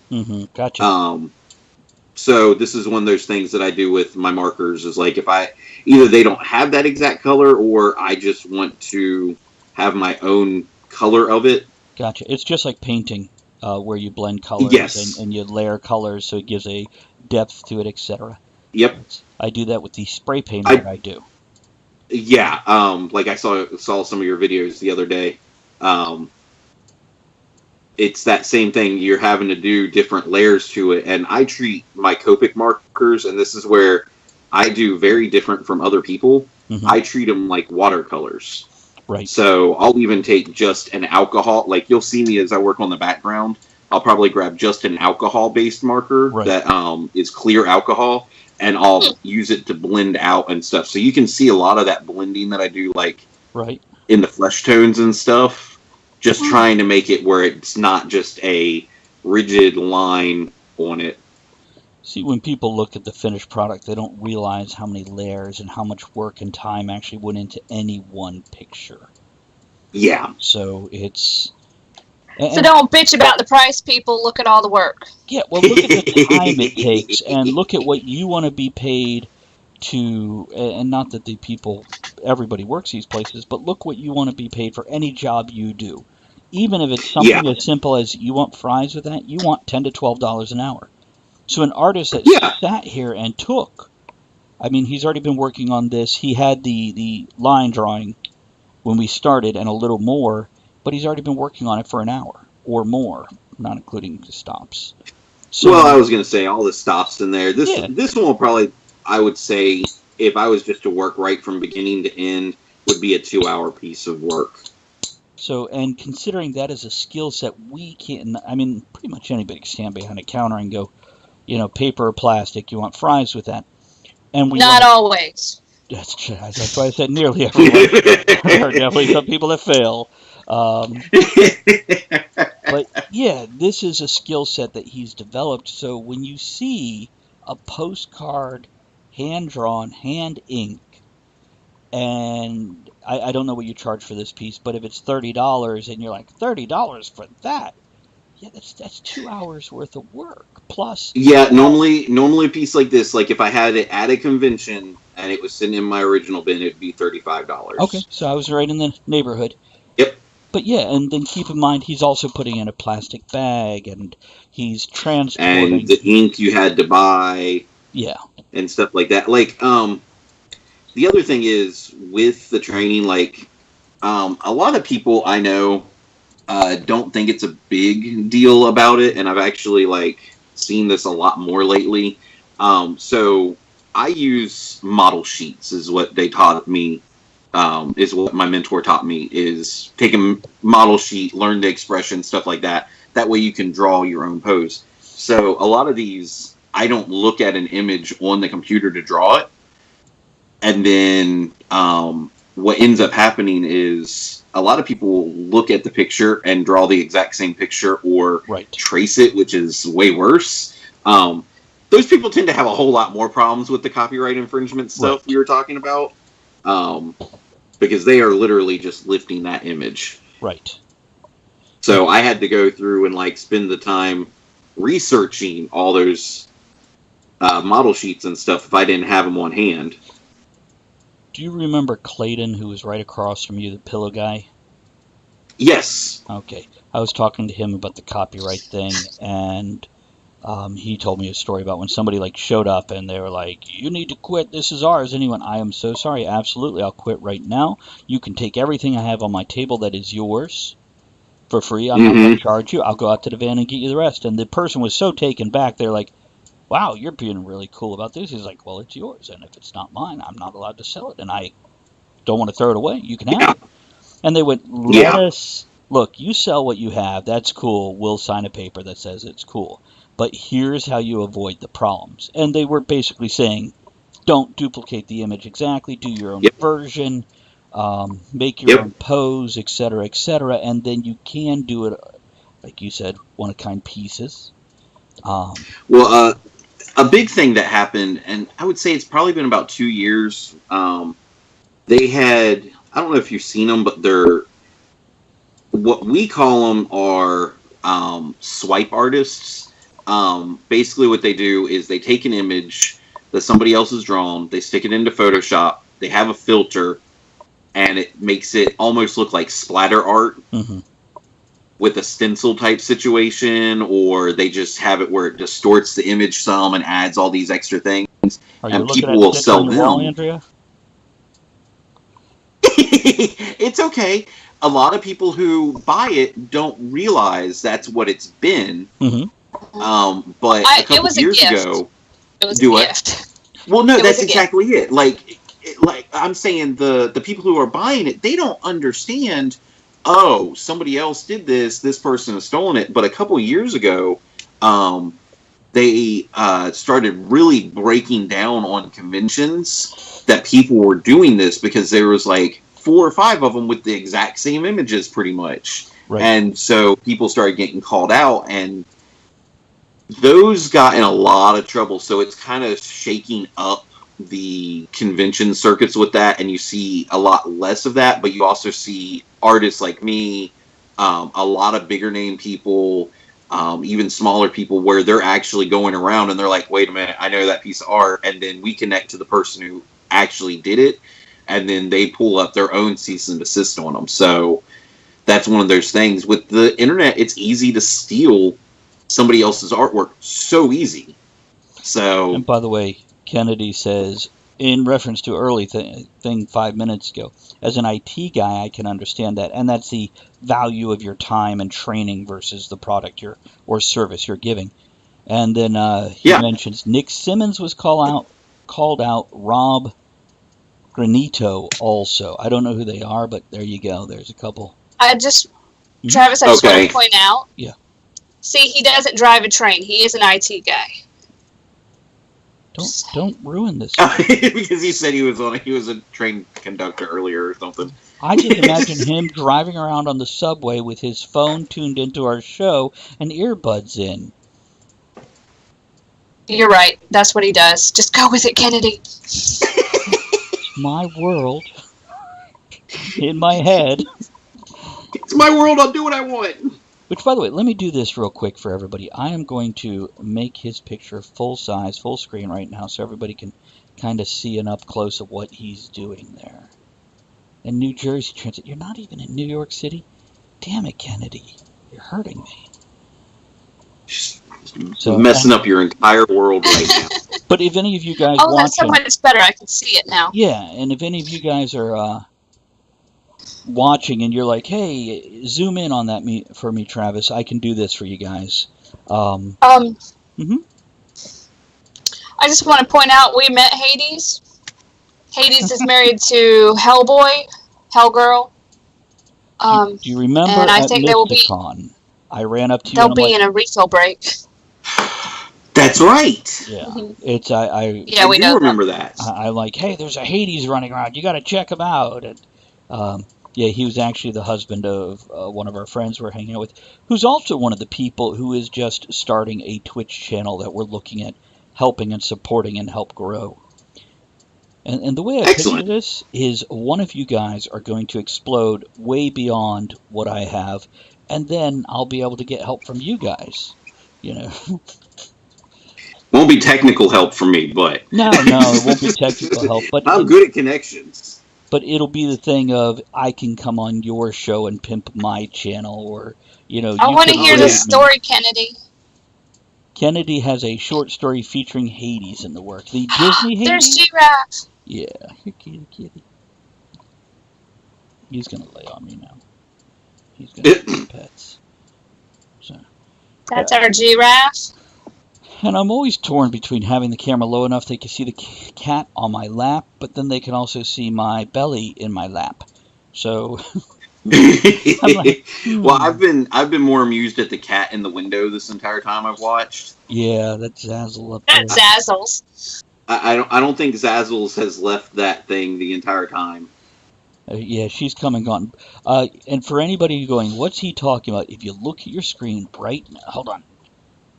I have a second camera for the folks watching for the Skype for the guests, and you can see Zazzle right up here. She likes to look at the neighbor's chickens. So yeah, there's two different views, okay. And I do this because this is the size my image is compared to everybody else. It's always going to be smaller, and the viewers are like, "What's up with that?" So I added a second camera, so now I'm a separate image. Basically, Hades goes high-tech, and it doesn't go well. Nice. I imagine him on a... Well, Kennedy, I think that if you need an artist for your story, we have one here. All of his information will be in the chat. You can contact him. Yes, you can. And I don't know how much you have looked at Kennedy, if you need a book cover or something like that. Charon refuses to take Bitcoin. Nice, clever, I like it. But yeah, it's he does book covers also, and very reasonably priced, because I have priced him for book covers, which is something else I might come back to him for. So there we go. It's he does good work. There's no need to overcharge somebody who doesn't have it and wants to get something out. But He may give you a discount if you let him ride on the train. Ooh. and the train that you're conducting on right now, yes. Pull the whistle. Woot woot.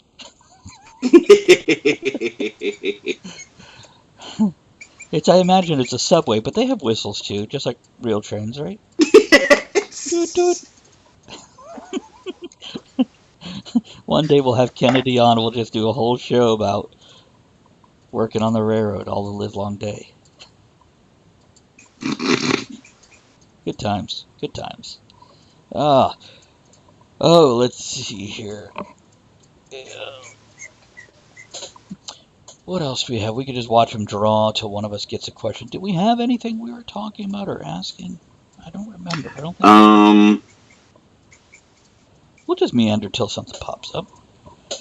It's did we already discuss what convention you have going on next, or what event you have going on? Well, you asked me where I was going to be, and that was going to be Raleigh SuperCon. That's right. Which is a pop culture one. It's it should be a pretty big one this year, actually. But I'll also be at Dragon Con. I'm waiting to hear back from New York Comic Con. If you're near Fairfax, Virginia, I will be up there in August. Trying to think what else we have. Those are the big conventions for this year. I'm waiting to hear back for one in Pennsylvania. I got put on the wait list because I didn't read an email early enough. And I may end up at Rhode Island Comic Con. Okay. Keep in mind to tone down your commissions as you're prepping for Dragon Con, because you're gonna need. Oh yeah. Yeah. And yeah. I hate to say it, but up your prices just a little bit. So I typically bring a ton of originals. Okay. To Dragon Con, because a lot of people want them drawn like right there, and I don't draw on the spot just because you have situations like this where let me show you. By the way, Kennedy says he'll look for you if you make it to New York. Started with a chip for Chip and Dale, and I was like, I don't like that one. So then I went to that one. I was like, more of it, but then I was like, there's still something off about them, and then I went ahead and redrew them a third time, where if I did that at a convention, I'd never finish the piece beforehand. So sometimes it takes me 2 or 3 before I'm actually happy with it. Yeah, and also... I really like the background on that. The background's awesome. That's actually just one of the little things I do where I kind of... You'll actually see that here in a second. I'm going to start working on the background of this one. But I usually use about 5 color markers and work the background up. So I'm actually trying to decide what color background for this one right now. Yeah, I watched that on Facebook. By the way, Kennedy says he'll look for you if you make it to New York Comic Con. And awesome. Also says, my brother is friends with a fair number of comic artists because he does work for a fantasy art dealer. So, that's cool. Hey, tell I Boris want to do... Go ahead. I was just telling Kennedy, tell Boris Vallejo we want him on. He's still around. I want to do Gen Con next year. So one of the things I'm going to be working on is pumping out a whole lot more fantasy and mystical type pictures to go in that genre of the fantasy artwork that they like in the show, and then still work my stuff in as well. But I got to get those pieces done so I can fit a little bit better into that area. Gotcha. He'll let Boris Kennedy says he'll let Boris know. Good. And if we can get Boris Vallejo, Boris Karloff, and Boris from Rocky and Bullwinkle on the same show, We could do it. It's all about Boris. Oh, that'd be great! Maybe I'll have to dress like Boris and just do the Russian accent. No, you're not allowed to do that. Make my mustache crinkly for Boris. You could dress as Natasha. I probably have an outfit for that. Yeah, Shawn can do it. Totally We'll bring you on. Oh, I'm glad we don't bore us. Kennedy says, you guys don't bore us. Nice. What color am I doing as a background? You guys got any suggestions? Color background? What's the personality of the person you're doing it for? Do you know? Do you remember? She's just kind of a nice... Her and her husband were really nice. Didn't seem very high-stressed at all, so that's why I did blue instead of red. Hades. See, I was wondering about a red toned. I was thinking palette. like reds and oranges, jellos, fiery. Yeah, my first thing was to go with the darker colors, but there's enough dark on there. You want, for me, you want something that will contrast. But you know, if they're very mellow, laid back, goth type people, go with purples and pink. Kennedy says magenta. I'm thinking like magenta and purple kind of combo it. So I think I know what I'm going to do here. There you go. Thanks for asking. There you go, Kennedy. Kennedy said magenta. Interesting little color combo I'm going to be doing. See, and this is, there we go. That's a nice color set. Yeah, that'll work out well. It's almost like you know what you're doing. Right? It's like he's a professional. Yeah, that will work good together. Oh, tomorrow. Yes. We're going to have Karen Kay of Fae Magazine and Queen of the Fairies. No, that's Titania. Heather, No, that's the other one? correct. That's She was in the magazine. Correct. Yeah, Hannah So Titania. this is the fairy lady. Correct. This Karen is Kay, the fairy lady. editor and publisher of Fae Magazine, which is out of the UK with worldwide distribution, and Tara Moeller, who we've worked together with before, and Shawn. And she's working on a fairy-themed book for MarsCon, because MarsCon is fairy-themed next year. An anthology. I'm just excited because I'm going to wear my fairy wings. That's right. Yeah, I made these big set of fairy wings. I'm going to attach it to my chair, so we'll see how that works. Then roll around in your chair? Yeah. Okay. Fluttering. Oh, you mean for tomorrow? I thought you meant like at a con, just get in your chair and... No, for tomorrow, Squeak for the around. show. So do you... Okay, when you broadcast, do you like, for your Mondays and stuff, is Monday live as well? Every day is live. Monday is a bit more naughty and free. It's at night. Yeah, it's... For us, it's at night. Then the weekdays are more laid back and relaxed, where we just naturally swear less, drink less, and harass each other less. And we have more of our international audience during the week because it's night for them and not 2 in the morning. So we'll often get, our folks out of the UK or Germany or France or Greenland popping in and hanging out with us. It's yeah, but Mondays are the fun night. Mondays are the night that it's the last night or the last day of the week that I will schedule a guest because of the content. We've had some people... And there's 5 of us. Right. So...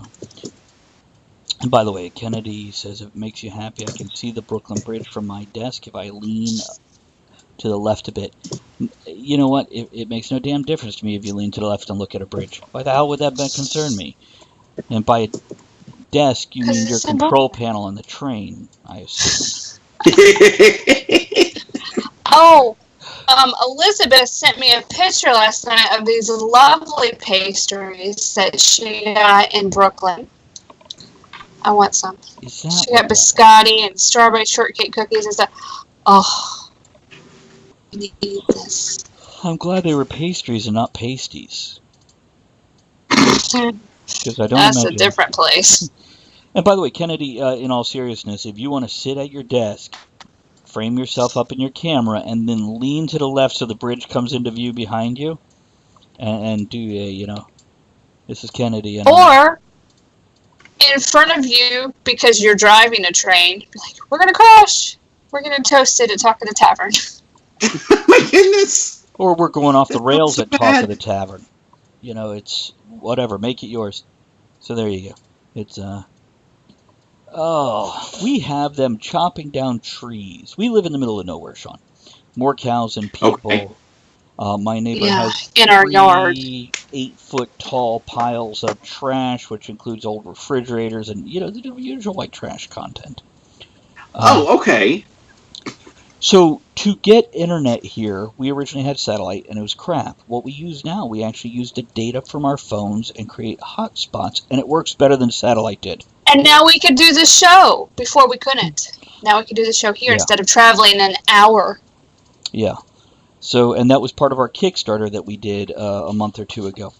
So be able to up the data on the phone. You know what? We have unlimited, which theoretically, when you hit so many gigs, they cut you to nothing. But it hasn't happened here yet. Well, that's because we're in the middle of nowhere. We have no competition for data. Yeah. But across the street and like 0.2 of a mile down, they're clearing out trees, and we're watching with bated breath, hoping they're clearing out space for a road for like a neighborhood complex. Somebody bought the land and is going to put in, And we can get real internet. Yeah, because then they'd run internet. You hope. Well, the rule for the local internet company is you have to have 16 residences within a 1 mile stretch. Before they'll put real internet around? Before they run the cable, yeah. Oh my goodness. Well, the issue is, when I first moved in here, I called them and went, I need internet. And they're like, well, we don't service your area. I'm like, how much to run a line? And they're like, $45,000. I'm like, okay, we're done here. Only if we never have to pay for it again. Right. Then you get your usual monthly fee. And, of course, everybody else they run the wire past also now can be hit up and get it for normal price without dropping tens of thousands. Yeah. But if they put it here... And we know they have to dig ditches and lay lines and pay these people, but damn.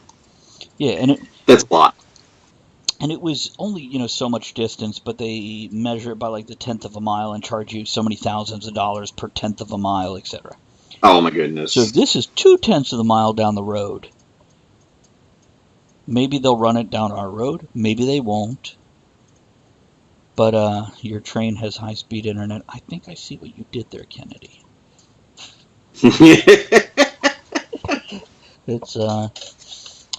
But yeah, we're hoping that will open up the possibility, if it's a neighborhood. I mean, for all I know, it could be clearing it for one house and just, pulling out 2 acres and somebody's going to build on it. I don't know. Maybe they'll be rich enough to pay that money. That's right. Then we could be the cheap-ass bastards that just get to lock into the line as it goes past our house. That'd be okay. I'd be all right with that. Maybe Nick Cage is building a house there or something. We don't know. Oh my god, that would be great. Maybe. My kid would visit all the time then. You could visit Nick Cage. See if he'll feed him. He'll stalk him. Your kid would be like one of the worst stalkers ever. Yeah, he would. I don't think that's in his skill set. Can you make the picture bigger? Yeah, hold on. There you go. I'm just watching the background. Yeah, I'm watching him do the background. I like it. I'll leave it big for a few minutes and let everybody check it out.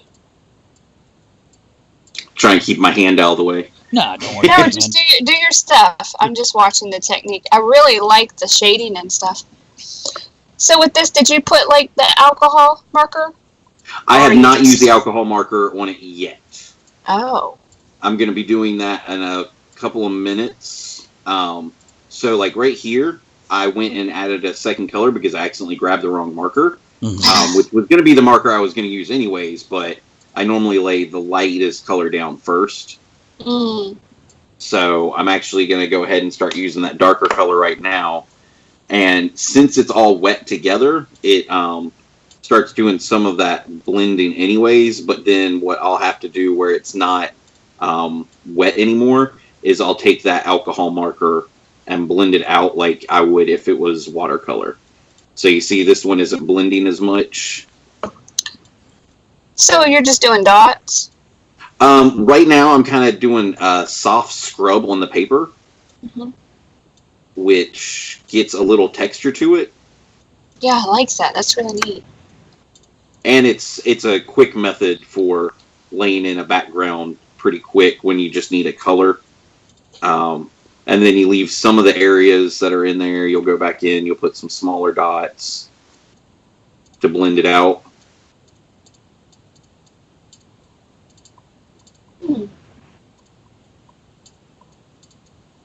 And then I'll take that same light color again, and I'll blend it back in. And then I'm going to use that the magenta with the alcohol marker. That is nice shading on the neck and shoulder there. Thank you. I think that was... I probably used 3 or 4 markers during that area. So the alcohol marker, is it like the marker you're using now, just made with alcohol, or is it something you put together? So what it is, let me show it to you. So they have a big thing like this. That's just pure alcohol. 1 second, let me do this for everyone. There you go. Okay, go on. You have like pure alcohol in here. Okay. And then I have a marker that has no color to it. Other than what it's picked up from blending. Right. And then you will just technically use it like a wet brush. And it will start kind of blending together. And the more alcohol you use on it, the more it will blend. And so you what do have are to be careful. What's the base of the markers? The color markers? Is it alcohol based also, or no? Yeah, they're alcohol based as well. Okay. So this including the ink I was using is actually all alcohol based. Basically, if you're using Prismacolor, Sharpies aren't as alcohol based, but they do still work with alcohol based markers. And then the Winsor & Newtons, Copics, those are all like alcohol blending ones. So they blend well together. Like Crayola, if you used it with that, it would not work. They're water-based, aren't they? They're water-based, so that they can come off kids' hands easier. Yeah.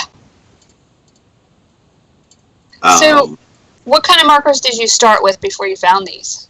So, because they were expensive, I actually started out with, I had some Sharpies, and the ones that I really liked were BIC, like BIC, the markers that they come in like a 36-pack. Yeah. I started using them on sketch cards and stuff, and then I transitioned into some Sharpies, because the Sharpies let me, not Sharpies, excuse me, Prismacolor, because I was able to get them on a discount when I worked at AC Moore, and I found a couple of Copic markers, yellow 15 and red of some color in the clearance at Hobby Lobby. And I just started using them, and I liked the way the tips felt compared to the Prismacolors. So I started using them, and then once I started doing shows, I would take $15 to $25 after each show, and I would just go buy me a pack of markers with a coupon. And that's kind of when I switched over. I was going to say, I've seen these at stores before. I think they're the ones locked up in the cage. Yep. Yeah. Yeah. And I'll tell this to folks who are looking at starting and getting into these things. Start with whatever you can get. You can start with the cheapest stuff. You're still doing the work. And yes, the other stuff is going to be better, higher quality, etc., etc. But work up to it. And start with Crayola if you have to, or that cheap-ass pack that dries out after 30 minutes with one marker. Whatever you got to do. I'll go ahead and be honest. A lot of these, I started drawing on toned paper and everything. That was like what really I started with at shows. Mm-hmm. And it's because I used Crayola markers on the brown butcher paper at summer camp with the kids. Right. And they just loved them. So that's kind of how I started. And then I just started using the Bics on the toned paper.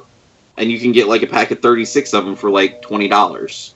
There you go. So it was enough for me to start with. Yeah, considering what we pay going to a fast food restaurant or a Starbucks for a coffee, that's not an expensive thing to buy. And by the way, it is 5 minutes till. Kennedy, I see you have a question. We'll get right to it. Does everybody need to go out and take a break? I do. Good, but you guys just let me know. You can stay on and I'll just run away.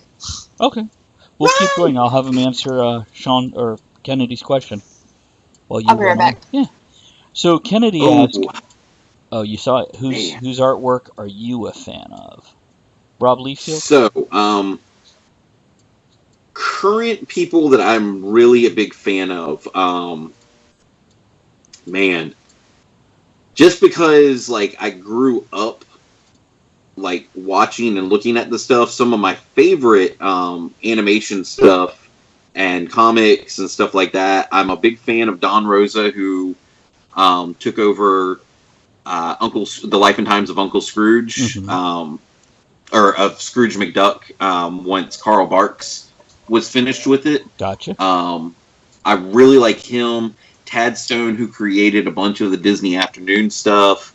Now, other stuff outside of that they have their own style and everything. I'm a big fan of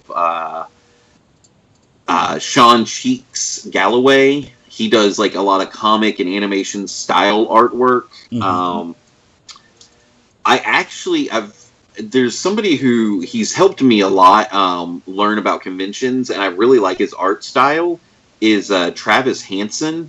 He does Life of the Party right now, but he had this webcomic called Bean, and it was like a fantasy like style adventure. But man, there's so many people I like. Bruce Timm is a huge influence on me. He did a bunch of like the cartoons during the 90s. Their designs like Batman the Animated Series, Justice League, all those things. So he was a major influence on me. Love all the Disney old animators. If I had to pick one that I love more than anybody else, I would say, man, I'm going to go with Mark Jacobs. Mark Davis, excuse me, not Mark Jacobs. Yeah, Mark Davis, he has like really beautiful line work. Man, it's just hard to pick like just a couple of them. I have art books galore. Like if you saw them in my like office, I probably have around 200-300 different art books of different people. They're my favorite things to get at conventions. Is like I've picked up most recently J. Scott Campbell one from Awesome Con. I got a new one from Tom Bancroft. Rob Liefeld mocked himself with this character, the pouch. Yeah, and I clicked on it. By the way, in the new Deadpool movie, there is a joke about an artist who can't draw feet. Yes. Yeah, so if you guys haven't seen the new Deadpool movie, you could look. Spoiler. Not terribly. I was laughing when that came on. Yeah, I'm leaning over to Andrea going, "Who's that?" Yeah. I don't know if she cared, but I was excited that I got the joke. I'm like, oh, and he's the one that. Oh no, I get it. I wasn't sure if you'd pull the name out of a hat like that. I wasn't wearing a hat at the time. So probably not. Good thing I told you.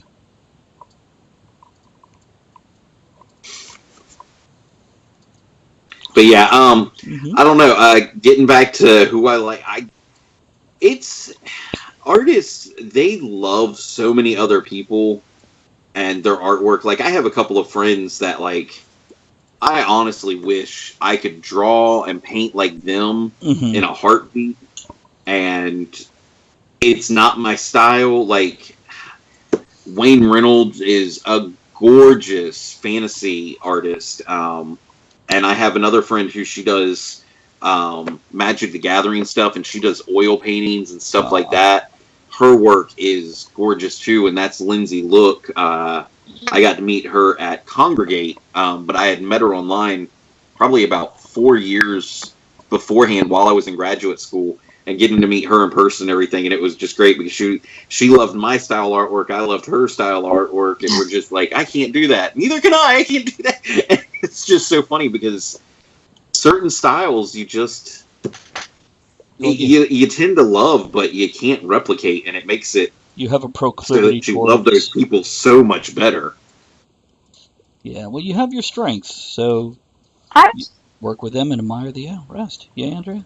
Exactly. Speaking of Magic the Gathering, we had one of the artists that does cards at MarsCon one year, and I liked his art. I have a big piece of his artwork on my wall that I bought, and some of the cards. Yay, Magic! I never got into Magic. I had some friends try, like, back when it was first coming out, and I just couldn't get into it. In the 90s? Yep, way back in the 90s. I had a whole bunch of those cards, and then I just gave them to the friends that were playing it. I wish I hadn't at this point. I have some from the 90s, yeah. We play. Which is some of the things that we do on Wednesday when we don't have a guest. You might be able to afford that cable line if you sell some of them. We don't have those. Yeah, there's no Moxes going on in our collection. It's and by the way, Kennedy says at one of the cons, Bob Camp asked me to watch his stuff so he could go speak to an artist he hadn't met but loved and wanted a signed piece. It's so funny. Because, like, even the big names, like, that piece I was telling you about, the Minion piece, I met Greg Horn at Wizard World Raleigh a couple years back when I first started, and he was, like, a couple of booths ahead of me. And, like, of course I was intimidated because it's Greg Horn. He's done all these huge covers. He's got this massive display and beautiful artwork. And I walked up because, like, when you're an artist, you want to collect other people's artwork. So, like, I was like, hey, would you like to maybe trade a piece of artwork or something? I would love to have. And he came over and looked at it, and he actually owns the original of that piece now. Because he was like, dude, I love that one right there. I said, okay, here, the original's yours. Nice. And it makes for a great story. It's always fun when the people you know who are talented in whatever area they're talented in or successful, when they tell you their fangirl or fanboy moment. I don't know if you know who Gail Carriger is, but she's a well-known steampunk author. With actually really decent books, really enjoyed them. But she was on the show, and she's talking about, I'm like, so who have you fangirled over? And she told us, and that she's like, I was just a total mess. I was all giggling and couldn't talk. And, here's an internationally known author who fell apart when she met this other person. Who I know what the other person wrote, but I can't think of the name. Anyhow. It was another female author who wrote young adult with shapeshifters in it. Anyhow. Yeah, Gail Carriger is great, Kennedy. We've had her on a few times. She generally comes on about once a year when her con season ends, her tour season ends, so we usually get her November, December for a show. And we got to hang out with her for a bit in New Jersey last year. Was it last year? Yeah, it was last year, and we should be able to do it again this year at TeslaCon. But yeah, she's a fun person and talented. Well, here's the thing. I knew she was an author. I don't read romance because not my thing. But I always followed her because of her fashion stuff. I love her blogs and things about fashion. After meeting her and hanging out with her and talking to her, I read one of her books. And then I bought 7 more. So, and this is one of the things I had already read one of her series, and I told Andrea, this is good. They call it a romance, but the romance is not the main theme. It's more like the seasoning on top of the story, and it's it doesn't overwhelm you and make you go, oh God. No, it's a good story. It's not all mushy. There's like a couple sentences, but it's a good story, and it's smart, and there's science, and it's just awesome. She's funny. Her writing is entertaining and funny, and then yeah, I went on Amazon and I got the sample thing and read it, and I'm like, well, damn it. Then I bought 3 books, the 3 in the series, and then I had to buy more, so I have a problem now. So I listen to audiobooks more than I read, just because like I listen to them while I work and everything. Right. But there's a huge absence in a new book I need. So if you guys know of any, like, I love virus outbreak books, like end of the world pandemic type. Doesn't have to be zombies or anything, but like just like a plague breaks out or something. If you know of any, please let me know. Plague. Okay. So Kennedy, there's a work cut out for you. And by the way, I like watching the breakdown of society. Well, who doesn't? Look at the way our politics goes. Anyhow, Kennedy is name dropping. Norm, that fantasy art dealer I know, had Michael Whalen signing. Okay. And we got along so well, Norm invited me to dinner with him, and I was fanboying. So that's awesome. I have... He has some beautiful artwork. He does. I recognize that name. I don't remember what he does, but if I recognize it, means, yeah, it's... I want to say he's done a lot of the Pathfinder artwork. Give me a second. I'm pulling up... Which is similar to Dungeons and Dragons style. I'm Googling right now. Yeah, I got it up. Oh, wow. No, I know this art. Yeah, a lot of fantasy stuff and beautiful use of color. Yeah. I see art like this, and I'm glad I'm not an artist, because I'd never be that good. He did some of the Wheel of Time covers. That's why I know him. That's another thing that he did, yeah. Dark Tower. There's one with Yoda. Isn't that adorable? But, yeah, he's... That is so nice. And by the way, Shawn, I'll say, I love a guest that we can talk about other people's work with. Oh, some Dragon Riders of Pern stuff. You can't talk about him. I'm insulted now. I'm the guest. Side boob. Nice. Yes. I really like when artists, can do shading and light, and that fascinates me. Yeah. God, that's so pretty. So I know you don't do much, but there's a great book that explains how to do that. He's an awesome artist / teacher. His name is James Gurney. He has a podcast he does and stuff like that. It's called Gurney's Journey. But he has a whole book called Color and Light. And I had to get it while I was in graduate school. And I learned more from that book than I did almost every single one of my classes about painting and color and how it like plays together and how things would show up. I'm looking at it right now. Pulling it up on Amazon. I highly recommend it for anybody who wants to know anything about art and how to get colors to play together. And also by him. Oh, he did the Dinotopia book. Yes. Okay. And also he has another one, Imaginative Realism. Yes. How to paint what doesn't. And that's talking about painting that stuff. Another good book. So let me go add this to a wish list. Oh, I found one I want. One what? This picture, I went on Gurney's Journey to images, and there is this picture of this little blue Nomi guy with a hat with a zipper, and he's got his little palette and paint. I really like it. He's a really good artist, and he explains stuff so well. Mm. Now that we've been talking about like artists that I like, other ones keep popping into my head. That's a good question, wasn't it? It's, let me do this while I'm here. Let's see here. Shawn, you're on Amazon, right? I am. Hold on. Let's go. Didn't find any products that match. Make sure Any of my books? Correct. I have no books up there because I haven't figured out how to do digital releases.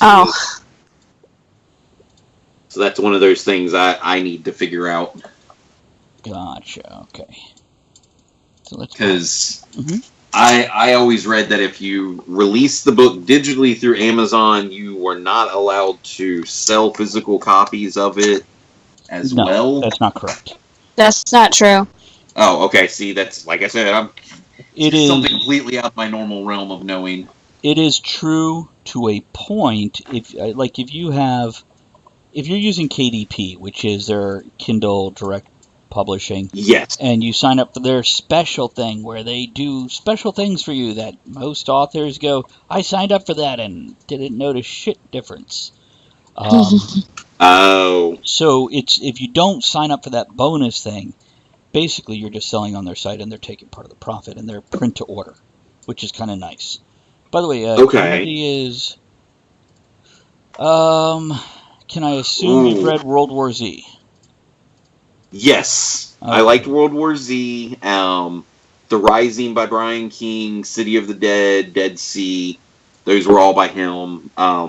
Pandemic by Brian Siegler, I believe, is the one that. I think that was the name of that one. Mm-hmm. Yeah, I liked World War Z just because of like learning how everybody was reacting. It doesn't have to be like action filled or anything, but just having it where like they reacted was like super fun to me. Yeah. Couple more conversation points. Kennedy, I am going to preface asking this question to Shawn with a statement. Answering a question like this is not a good idea because you try to remain professional. Now I'll ask the question and let Shawn hear it. Which artist do you hate? Okay, so I can actually answer this one and it won't offend anybody. There you go. Because I picked people that, like, one, aren't alive by a long distance, but one of the people who I really don't like, and I know he could draw, regular as well, but I am not a fan of Picasso. Oh, me neither. I cannot stand Picasso at all. There is a stand-up comedian, Brian Regan, does a bit about Picasso. Brian Regan, we need him on this show. It's a funny bit. So yeah, it's and for me, Kennedy says Hitler.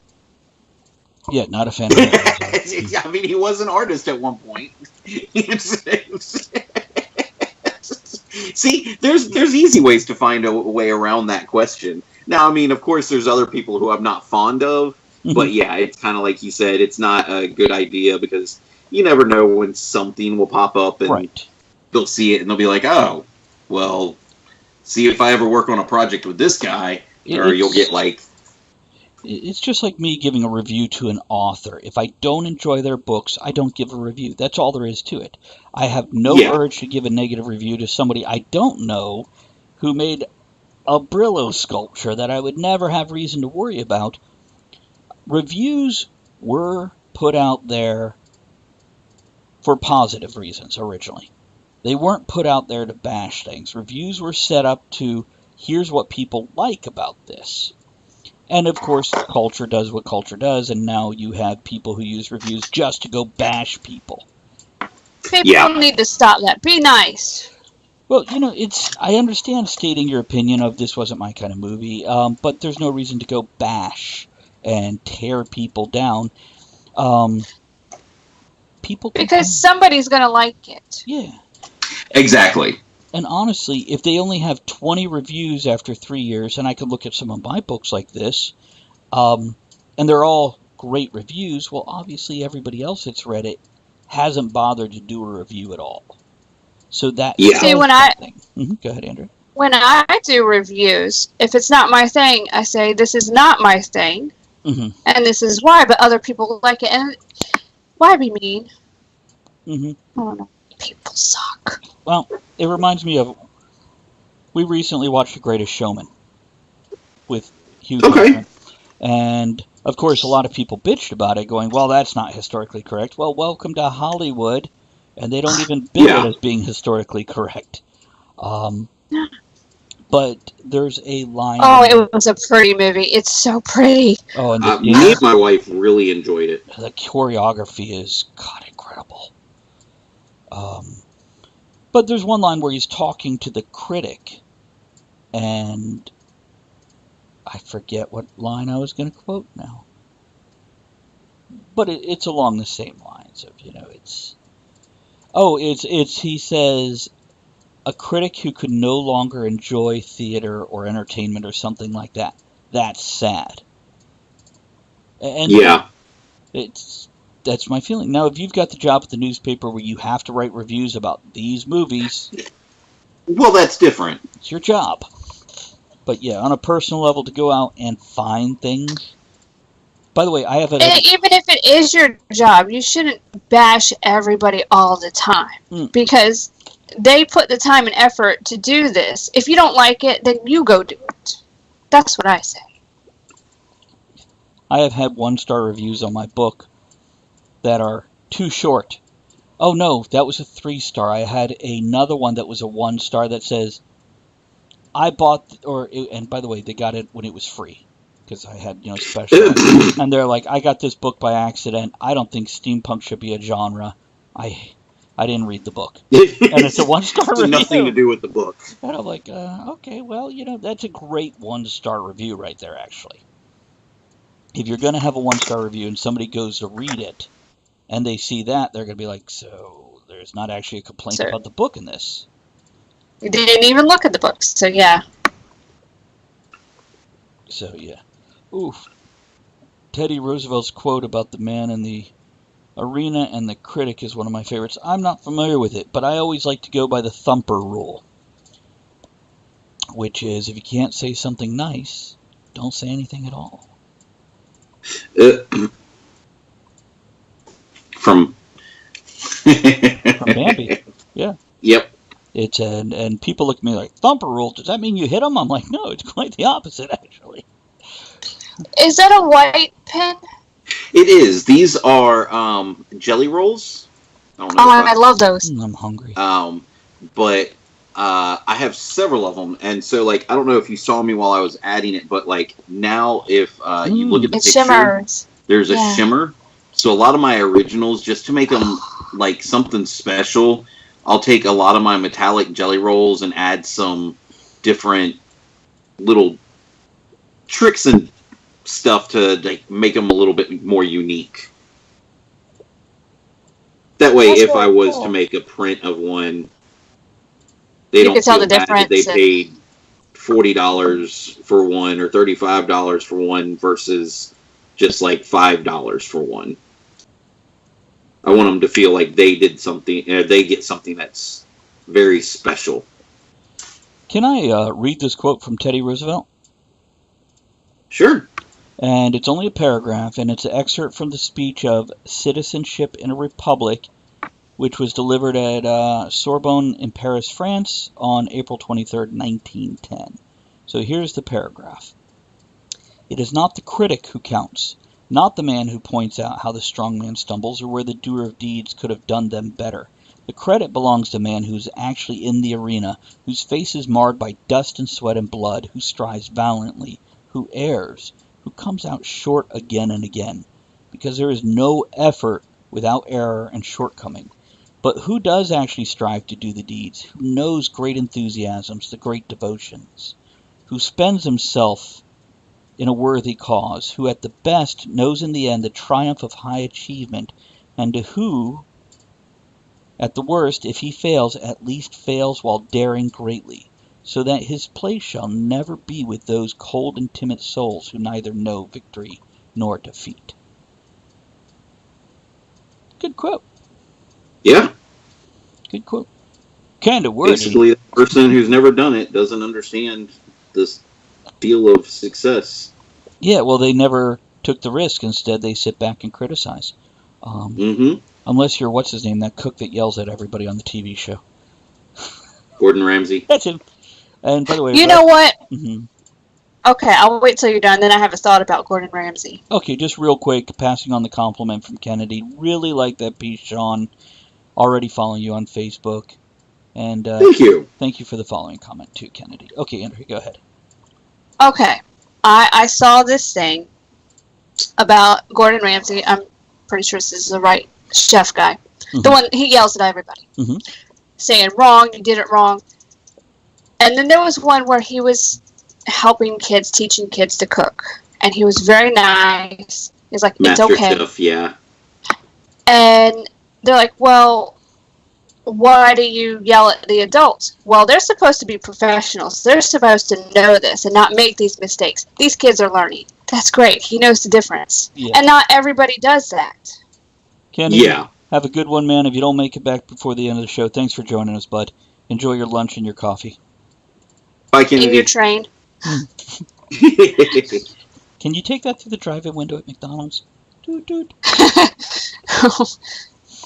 Okay, you were saying, Shawn? You could, but I think there might be a bigger issue than getting cold fries. There might be. Because it's hard to come back around the building if they forget something or mess it up. Yeah, that's what I was going with. You know about Uber, of course, right? Yes. You know Uber is working on flying vehicles to pick people up. Yes. For like pizza delivery and stuff. I just saw that.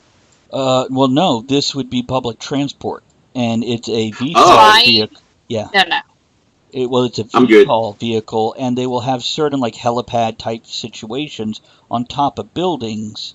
And these are its only landing spots. And the plane, and it is a plane, by the way, not a helicopter, but it has 4 engines that then go upward to get them lifting up, and it looks really cool. And they're experimenting and testing with this right now. But it holds like 16 people. Can you imagine the cost? I think I'm still good.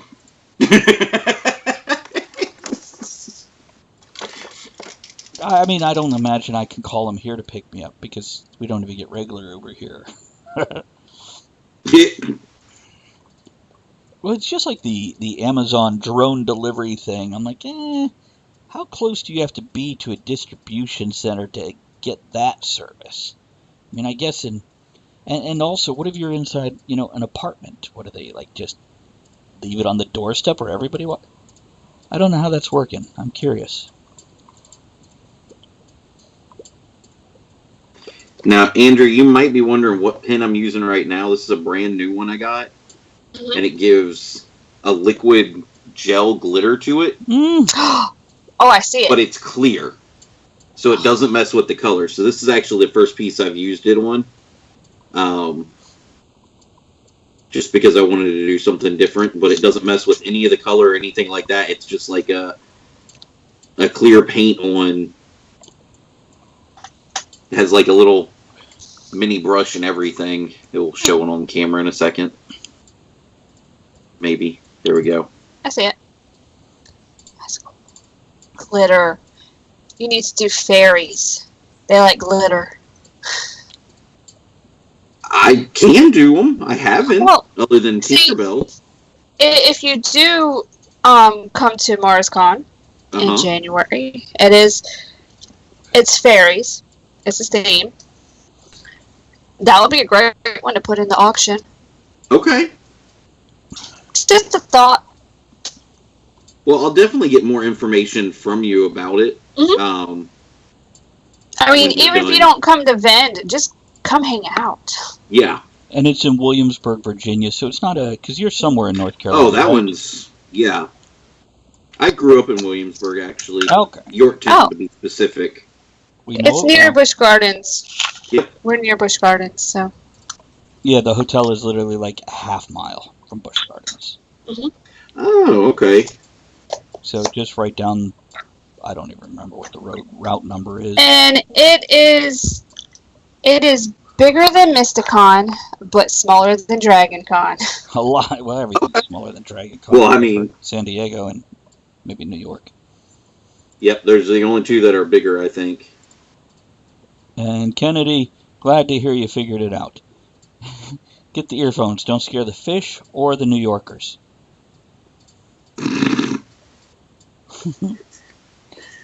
Yeah, I think so I think One Piece is done once it does a little bit of drying. How long does that take to dry? Just a couple minutes. It's not bad. Yeah, and then I just set it off to the side and I go ahead and start working on the next one. There we go. Yeah. It's one reason I have them all drawn out ahead of time. That way I can just kind of... I usually draw them all out, then I ink them all, and then end up doing and I'm leaving the colors all at once. Big and leaving us small. I'm leaving your artwork as you're working large on the screen and leaving us small because, yeah, I think it's more interesting than watching our expression. It's great for the third hour. It is. It is. Nice. Nicely done, man. Now I just have to figure out who I'm doing next. Well, we already did Tinkerbell, if you know what I mean.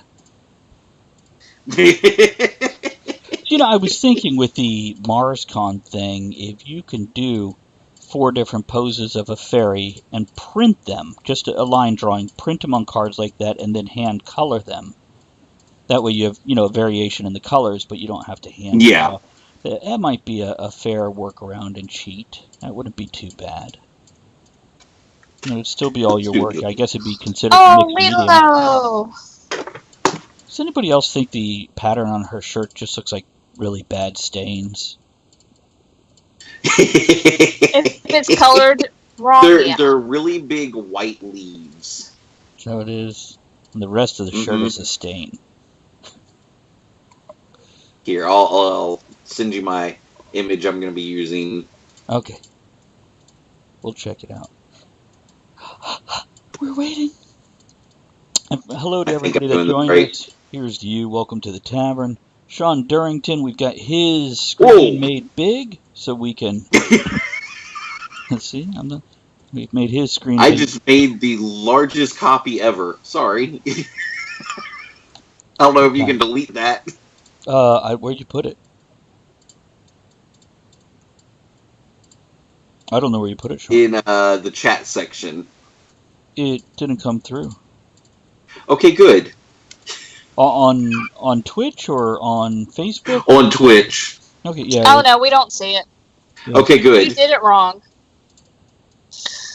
But that may have been why I did it. Why it did. It was meant not to be. If you guys hang out with us for a minute, the people that just joined, Shawn is going to start working on this next piece. He just finished a wonderful version of Hades from... Did you post another one? Yes. I just got it, yeah. Okay. I was going to say there's one now, so... So you can really see her leaves of that one better. Right. So there are actually lines on the leaves as opposed to just folds in the clothing on your line drawing there. We had a couple new people pop in, then they popped back out, so I think we're down to our regulars at this point in time. Are you a comedy guy? Do you listen to much comedy? I like listening to stand-up better than I do like watching sitcoms and stuff like that. Do you listen to it on Pandora? And on Pandora or like on... Me too. What is it? The one in the car, XM Sirius. Oh, it's Sirius. Have you heard of... Oh, are you getting to this, Travis? Sorry. You're okay. Have you heard of Brad Williams? Maybe. I'd have to actually hear the voice. Yeah. Okay. Well, he's on Pandora. That's where I found him. Great. Okay. Big fan. And he's done other stuff. Has podcasts and, does acting and, stand-up comedian. He's going to be on our show June 13th. Awesome. He's filthy. We like him. Oh, I'm so it's a excited. Monday night then. No, this No, will it's be a the middle of the Wednesday. day. Yeah, okay. I still lay out the disclaimer for every show that we're an adult show. But we tend Well, here's the thing. He's a professional and he's busy, so it's a Wednesday. Yeah. But we tend to conform to what our guest is. Because we could play on all the levels, anywhere from rated G up to, look at my porn film. Kennedy, you had a good time on the corner of Broad and Beaver. What? You need to take a picture of that sign. Yeah. That's what you need to be in front of. That's where you do your video. Yeah. What? Sorry. You just say, "This is Kennedy on the corner of Broad and Beaver, and I'm ready to get toasted at Talk to the Tavern," or whatever. But the signs have to be visible above your head. Don't ask a stranger wandering by to hold your phone and film it, because we've all seen that on television. We don't know that. We know that it doesn't end well. So is this a commission also, the Lilo? Yeah, all of these were commissions from Awesome Con for this one married couple. Oh, nice. So is it odd that they ordered Lilo without Stitch? I'm guessing most. No, because I had a small print of Stitch. So they wanted to go ahead and get that, but then they wanted these as well. Gotcha. Okay. So, I mean, you've seen I have a large catalog of all these different things, but, like, sometimes I just don't get to it. And so, like, some of these, they'll get prints of instead of the originals, and I'll sell the originals, but I had to charge them a little extra for it just because I had to take the time to draw it. And then some, they want the original. So. Gotcha. I get that every so often, like... Yeah, I want to get a couple of these, but I can't afford all of these. Would you be able to, like, maybe do a print of this one and then sell me the original of this one and stuff like that? So sometimes I do that. The bottom line is, how much do you want to make that amount of money today and have to redo the work versus, So, yeah, working with people. It's, Yeah. And by the way, I do love Chip and Dale. I went to Disney World, took my son to Disney World. Almost 10 years ago now. And one of the things I picked up is, I don't know if you know this, but Disney has, like, oil paintings. But you can order them off a computer in the size you want with the frame you want, which means it's a mechanized machine that goes psh, psh, psh, and paints this shit. Well, I picked up a Chip and Dale where they've got a peanut in front of them open, and one is handing like the last nut to the other one, and it's called The Gift. And I brought that home. It's in our living room. It is. I love going into that store, honestly, and just spending. My wife makes fun of me because I go into the Art of Disney store when we go down there, and I'll spend like 2-3 hours in that store alone. And she's like, really? I've never been. I need to go. Absolutely. And I had extra money at that point in time. I brought home 3 paintings. Another one is Donald Duck as Boba Fett over the Sarlacc pit. Oh, that's awesome. And the third one is Pirates of the Caribbean. If you've ever been on the ride before the movie, you'll remember the scene in the prison with the dog. Yes. Okay, which was in the movie, but it meant something when you had been on the ride and the movie came out and there's a scene. Well, I have one like that, but it's Mickey, Donald, and Goofy in the jail cell, and it's Pluto. It's not Goofy, it's Pluto. No. Oh, yeah, it is Pluto. Never mind. And it's Pluto is the dog with the key ring in his mouth off to the side. Yep. And I've got those 3 in the living room, along with some James Hans stuff. I don't know if you know his art.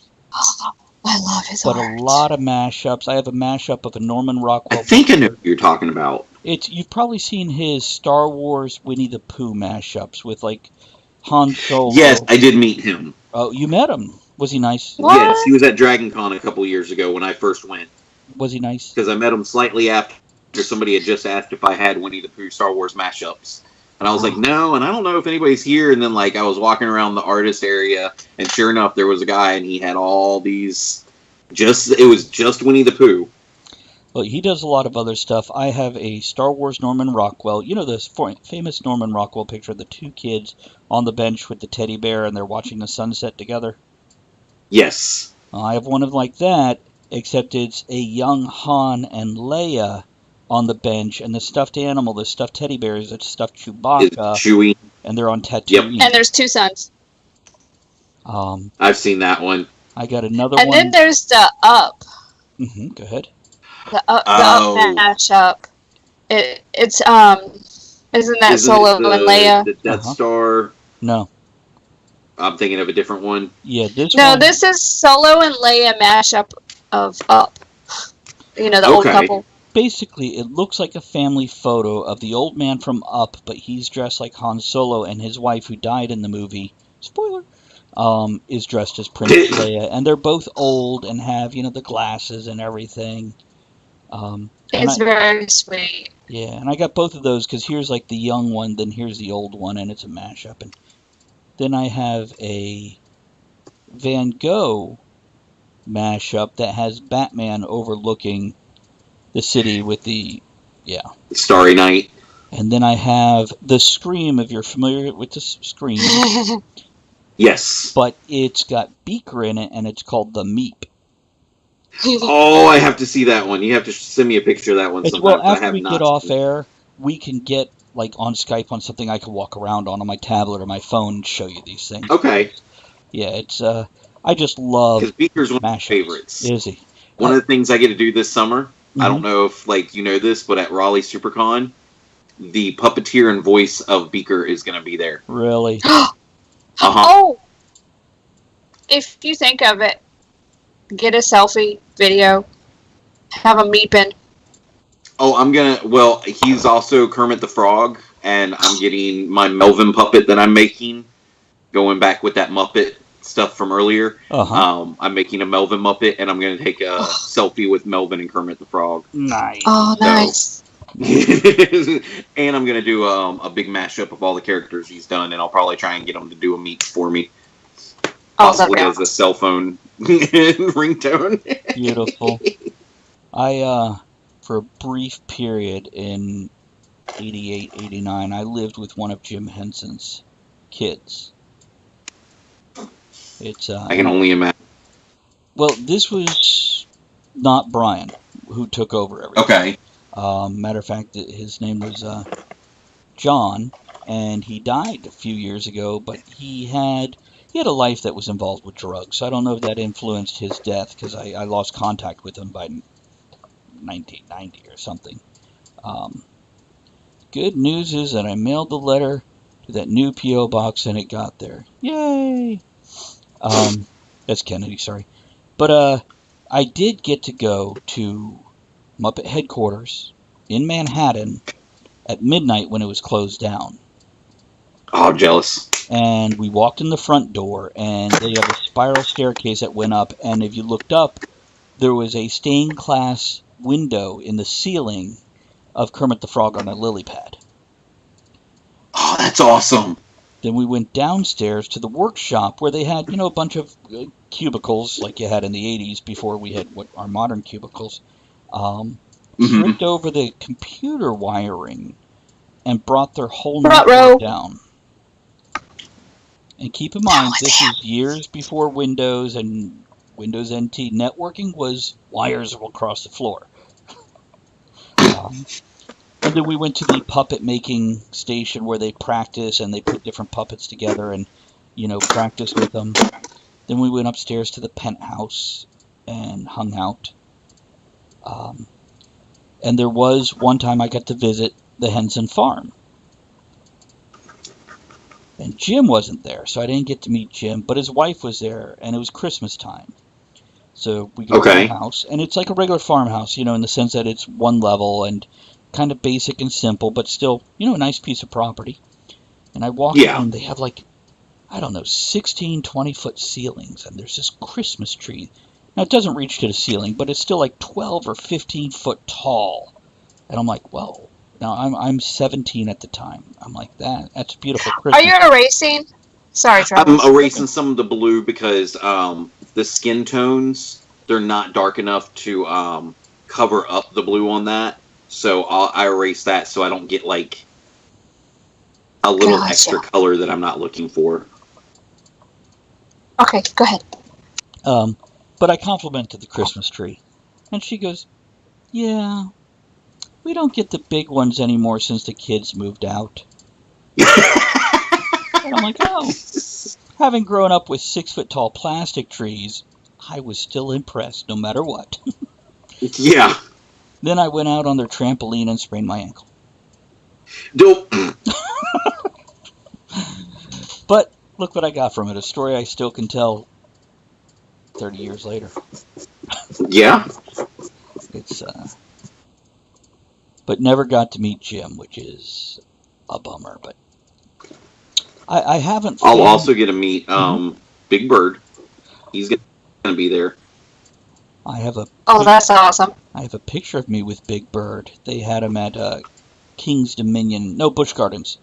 They have a Sesame Street and a Busch Gardens, so they have them out. And I'm like, Aiden, you want your picture with Big Bird? And he's like, no. I'm like, okay, you stand over there because I'm going to get mine. I don't care if you want it or not. I'm going.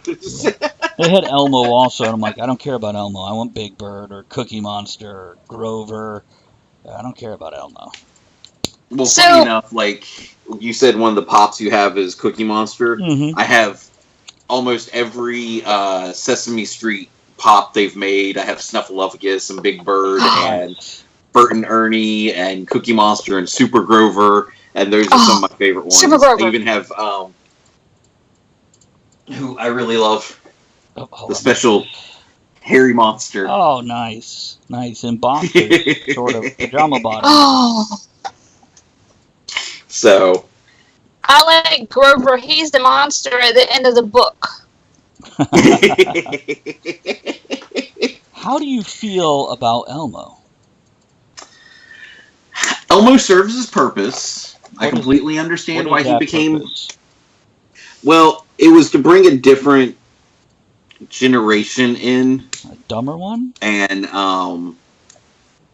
he also has a purpose for, like, the way he can talk to the kids now that is different than if it is, say, Big Bird. Uh-huh. Like, they'd have to, like, reshoot some of the stuff they did on Sesame Street if they wanted those old episodes to kind of explain the same way Elmo does. But Elmo's just more, man, how could I put this? More kiddie and more on the age level of the kids that are around him and, what is it, Zoe, I think? Zoe, that's correct. That they're just younger Muppets in personality.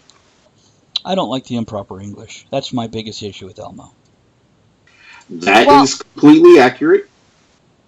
Because when we were growing up, our generation, it was geared towards educating small people, and small people, not dumbing things down so you feel more comfortable. I don't know how to explain. You have people who didn't necessarily speak proper English, like Cookie Monster.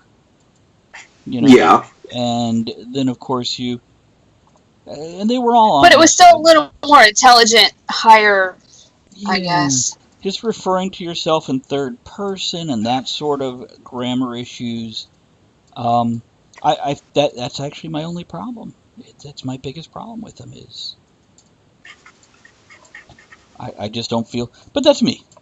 And of course, he has become a cultural icon, even though he's a no. I mean, if I have to pick, and like you can even tell because if you look up at my little Funko Pops I have up there, Elmo's pushed all behind everybody else because, like I like Elmo. Yeah, I understand he has a purpose, but yeah, and I agree with that. I don't knock anybody's opinion of him. I just say my opinion is shut up, Elmo. Everybody has a preference. Well, didn't they get rid of Snuffleupagus because he's imaginary? No, and he is like a hallucination. They made him real. He came out. so everybody could actually see him. Oh, see, what's up with that?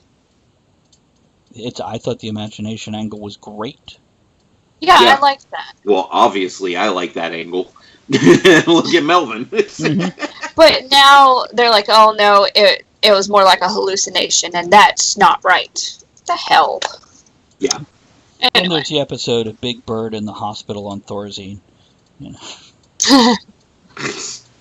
I don't know if that's right, man. Do they still have Oscar the Grouch? Is he still grouchy? Oh, he's still grouchy. Good. I like him too. Cookie He's Monster my at favorite. one point, ate anything with C's, like carrots, cucumbers, stuff like that. But they've definitely turned it back more to cookies again. Yeah, he doesn't need a healthy snack. No, he's a Cookie Monster. Yeah. Actually, people were bitching because they said, well, he's only eating healthy stuff, but that was never true. They had him eating healthy stuff before he could get his cookie. And I'm okay with that. But it wasn't a all healthy diet. He got the cookie still, but it was a reward for eating a full meal. You know, a healthy meal first. And I'm like, no, I'm okay with that. And everybody else who hasn't bothered to go and watch, because when people started complaining about this, I'm like, oh, I got to go see this. And I started watching. I'm like, no, he's still doing what he does. Calm down. It's okay. But he never truly ate a cookie. He always just made a mess. It just mashes up. It's like crumbles everywhere. Feeding it to my toothless grandmother. Just I like Oscar the Grouch because I remember when I was little, I dressed up as him. I had my little, you know, the costumes from the 80s. It's the plastic mask with that string. Oh, yeah. Mm-hmm. I had that mask with the string and this silver piece of plastic that was drawn like a trash can, like a poncho thing. Those were days. I remember those. Yeah. Back when things were simpler back then. Well, you needed imagination for your costume too. Yeah. It wasn't all imagination was very important at that time. You know, I love cosplay and I love the awesome work people put into their costumes, but I also love it when I see that person dressed as a they look like Spider-Man Homecoming before he got his cool costume. And this is what... Yeah. And they're not cosplaying. Love that. This is before that came out. But they put together this thing, and I'm like, no, I like what you're doing. Because you've put work into it within your budget, and you're here grinning for the camera. Well done. I saw this thing, I guess it was a couple of years ago, where this group got together, and they wore those old 80s costumes with the plastic mask and things, and they were selling them. A place was selling them, but they were so expensive now. Mm-hmm. And I went to an antique shop and saw some of these old costumes in the box in the antique store. Uh-huh. Oh my God. I'm old. It's almost like we've sped up the camera with your painting there. Because your hand is moving at such a speed. Is it a happy accident? Are there happy trees? Just make a bird. There's plenty of happy accidents in my artwork. And then I look at them, I see them, and my wife will look at them, and she won't see them, and then I'll point them out to her, and she's like, oh, that's not that bad, and all I do is I see it. So there's a lot of pieces that, like, I've drawn in the past that people will ask if I've drawn it, and I'm like, nope, haven't, needn't, I'll try and do it. And she's like, yes, you have. I was like, I really didn't like the way that one looks, so no, I have not. Hold on, I'm in denial. Don't stop me. See, instead of everybody streaming Bob Ross, which is awesome, the Bob Ross channel, we need the Shawn Durington channel of this. Yeah. I will try and do that with Twitch. It will be called Not So Happy Accidents. And then in kids' art classes, because I remember the best time in art classes when they would show Bob Ross, an episode of Bob Ross. You will be shown in art classes. My mom, she was trying to understand the other day. I was talking to her, and I was like, it's Bob Ross. And she goes, who? I'm like, Bob Ross! How do you not know who Bob Ross is? Happy little trees and happy little clouds, and he was just the most guy. And he had an afro and stuff like that. And she was like, I don't know who you're talking about. I'm like, how are we even related? Well, my kid came to me. He's like, Mom, have you heard of Bob Ross? Yeah. Really? No, I remember when he was alive and he was doing this every week. It's because Deadpool like did his little thing, and so like everybody's like jumping on the Bob Ross fandom now. Oh yeah. Well, did you know he did a perm? I learned this about him. He permed his hair when he was traveling different places to do painting to save money on haircuts. And then when he got picked up, they're like, you can't change your hair. So they kept making him get perms because that was kind of his trademark. Yeah. So I thought that was funny. Totally just knocked my... I have my own little Bob Ross. Nice.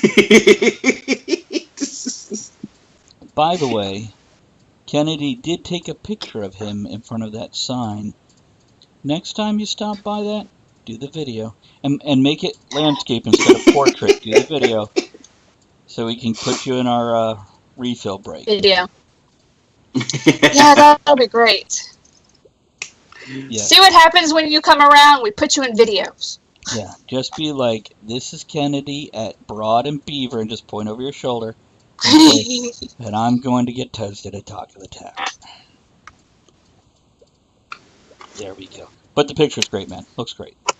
It's and we have 10 minutes left. Really liked. Sorry. It's okay. Go on. I'm just fascinated by the skin tone and the shading, and it looks like skin.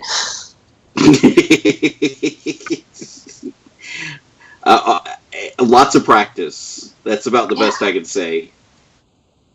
I mean, I know it's talent. I can't do it, but it always fascinates me. So, who are we going to raid? Give me a second. Let me talk about next week's shows and tomorrow's show. It's okay.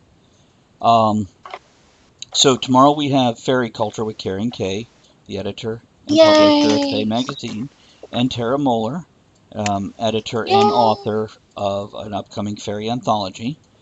Monday, we have the wonderful topic of consent culture versus call-out culture, towing the line. That'll be a fun show.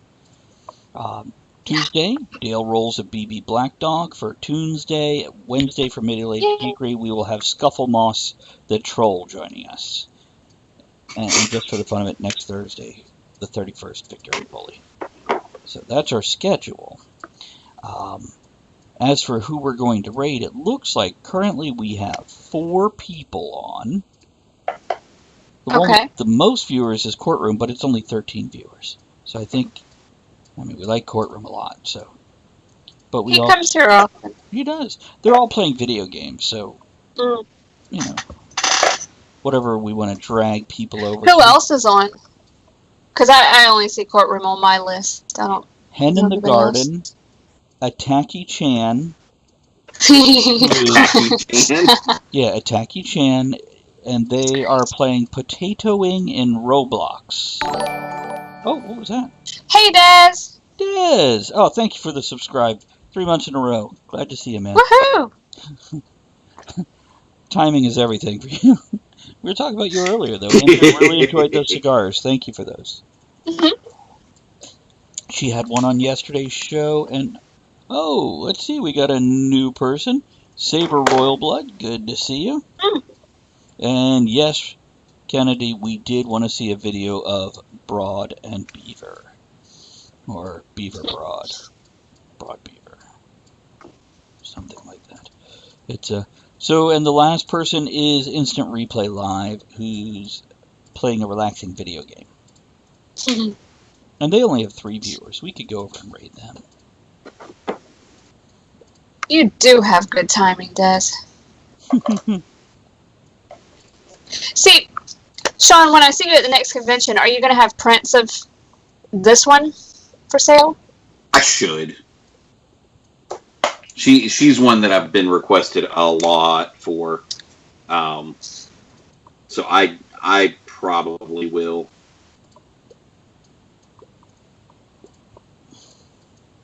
Oh, that's so cool. It's Des, just I would watch your channel. This is Shawn Durington, and we've enlarged the screen so people can watch him work instead of our little faces as we're amazed by his work. I just posted all the ways to stalk him. And I will soon be doing a Twitch channel, thanks to you guys. Mm-hmm. Yeah, we're definitely going to walk him through that. And he's also going to be doing the art for one of my next children's books coming out. So, looking forward to that. Which, by the way, just so you know, Shawn, I'm doing that under a pen name. Just telling you that ahead of time. Pen name. That's okay. I spelled his name Are you going to try wrong. to not pay me cash? What's that? Are you going to try and not pay me cash? I don't know. Do you want it in said the other guy or something? No, you said the other guy was like afraid you were going to pay him cash. Right. I would rather give you cash so you Pay him up get front. something for your work.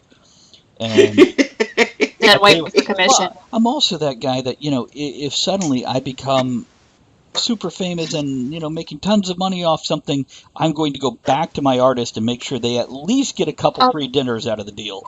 At least. I did post... The first one I posted for his channel, I spelled it wrong. The second one. Follow Shawn's channel so when he starts streaming... I'm really curious what the first one was now, because Des is like, is the title Crack Cocaine not just for mothers anymore? What kind of I accidentally added an S to his name. Sorry. Okay, so there's not actually a channel with that misspelling. Okay, just checking. Well, you never know now. Des, yeah, that is not the title, but that's a hell of an idea, man. Talk about drawing people in. Oh, wait, he's already doing that. Ow! No. No, but under my other pen name, I do write inappropriate humor, and I do have it on the list to do an adult children's book called Me and My Enormous Penis. So, yeah, maybe I can look at doing the requested book that you have there. And those I'll draw myself because I don't mind it being horrible art for that type of humor. Yeah, I was going to say, you'll have to find a different artist for that one. Yeah, well, you can always use a pen name. If you want to check out the art, you can check out Drowning Kittens for Fun and Profit. Travis did the artwork for that one. I did. Yeah, it's 100 of the With worst. a Sharpie. I did. And then scanned them all in. Doing it old school, nothing wrong with that. These will be scanned in. I have a scanner right here. You just can't see it.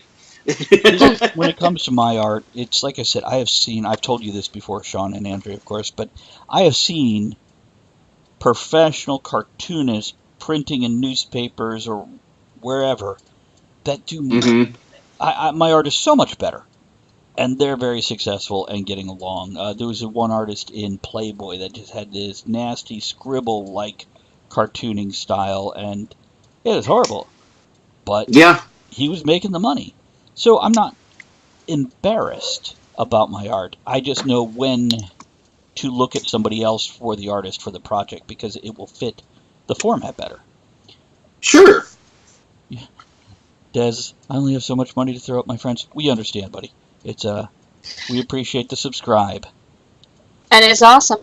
And don't forget, if you're around We're just trying to get everybody to follow Shawn's channel so he can get followers and move up in the... Yeah, it's not even really been launched, except I made the account 2.5 hours ago, 3 hours ago.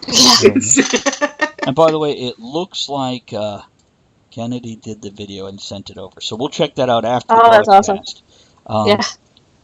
But Des, if you're around Monday, because you are a subscriber, you can enter the contest. You just have to answer the trivia question. It doesn't have to be right or anything. It just has to be answered. So, and we're down to, hold on, I think 90 seconds? Yeah, about 90 seconds. So we are going to raid. Who are we raiding? Are we doing IRL? Should we do IRL? Sure. Hold on. Let's see what... I refreshed the raid page so I can see what else is going on. We do it every Monday, Des. We just started it. Yeah, it's Monday nights at the regular time slot, the evening time slot. So courtroom or instant replay live? Who has less people? Instant replay live. Okay. Okay, let me set up this raid here. It's Unless they get off at 4. They might. It happens. A lot of people log off at 4 and we don't know what it is. Have a good one, Des. We'll catch you again soon. Tomorrow we've got the fairy culture here around 1 to 4 our time. See you then. Not going to join the raid at least? So here we go. Let's do some closing music. Closing toast. Hey, Shawn, man, it was great hanging out with you. Thanks for coming and hanging out. It's been fun. Appreciate that. Here's to you. Closing music. Lilo's got Cruella de Vil hair going. Oh, yeah. One thing that makes the show what it is. Don't forget to join us at the tavern next week. Until then, have fun, keep learning, and be good to one another. Now, raise your glass in good cheer. Enjoy the small moments every day and steamy dreams every night.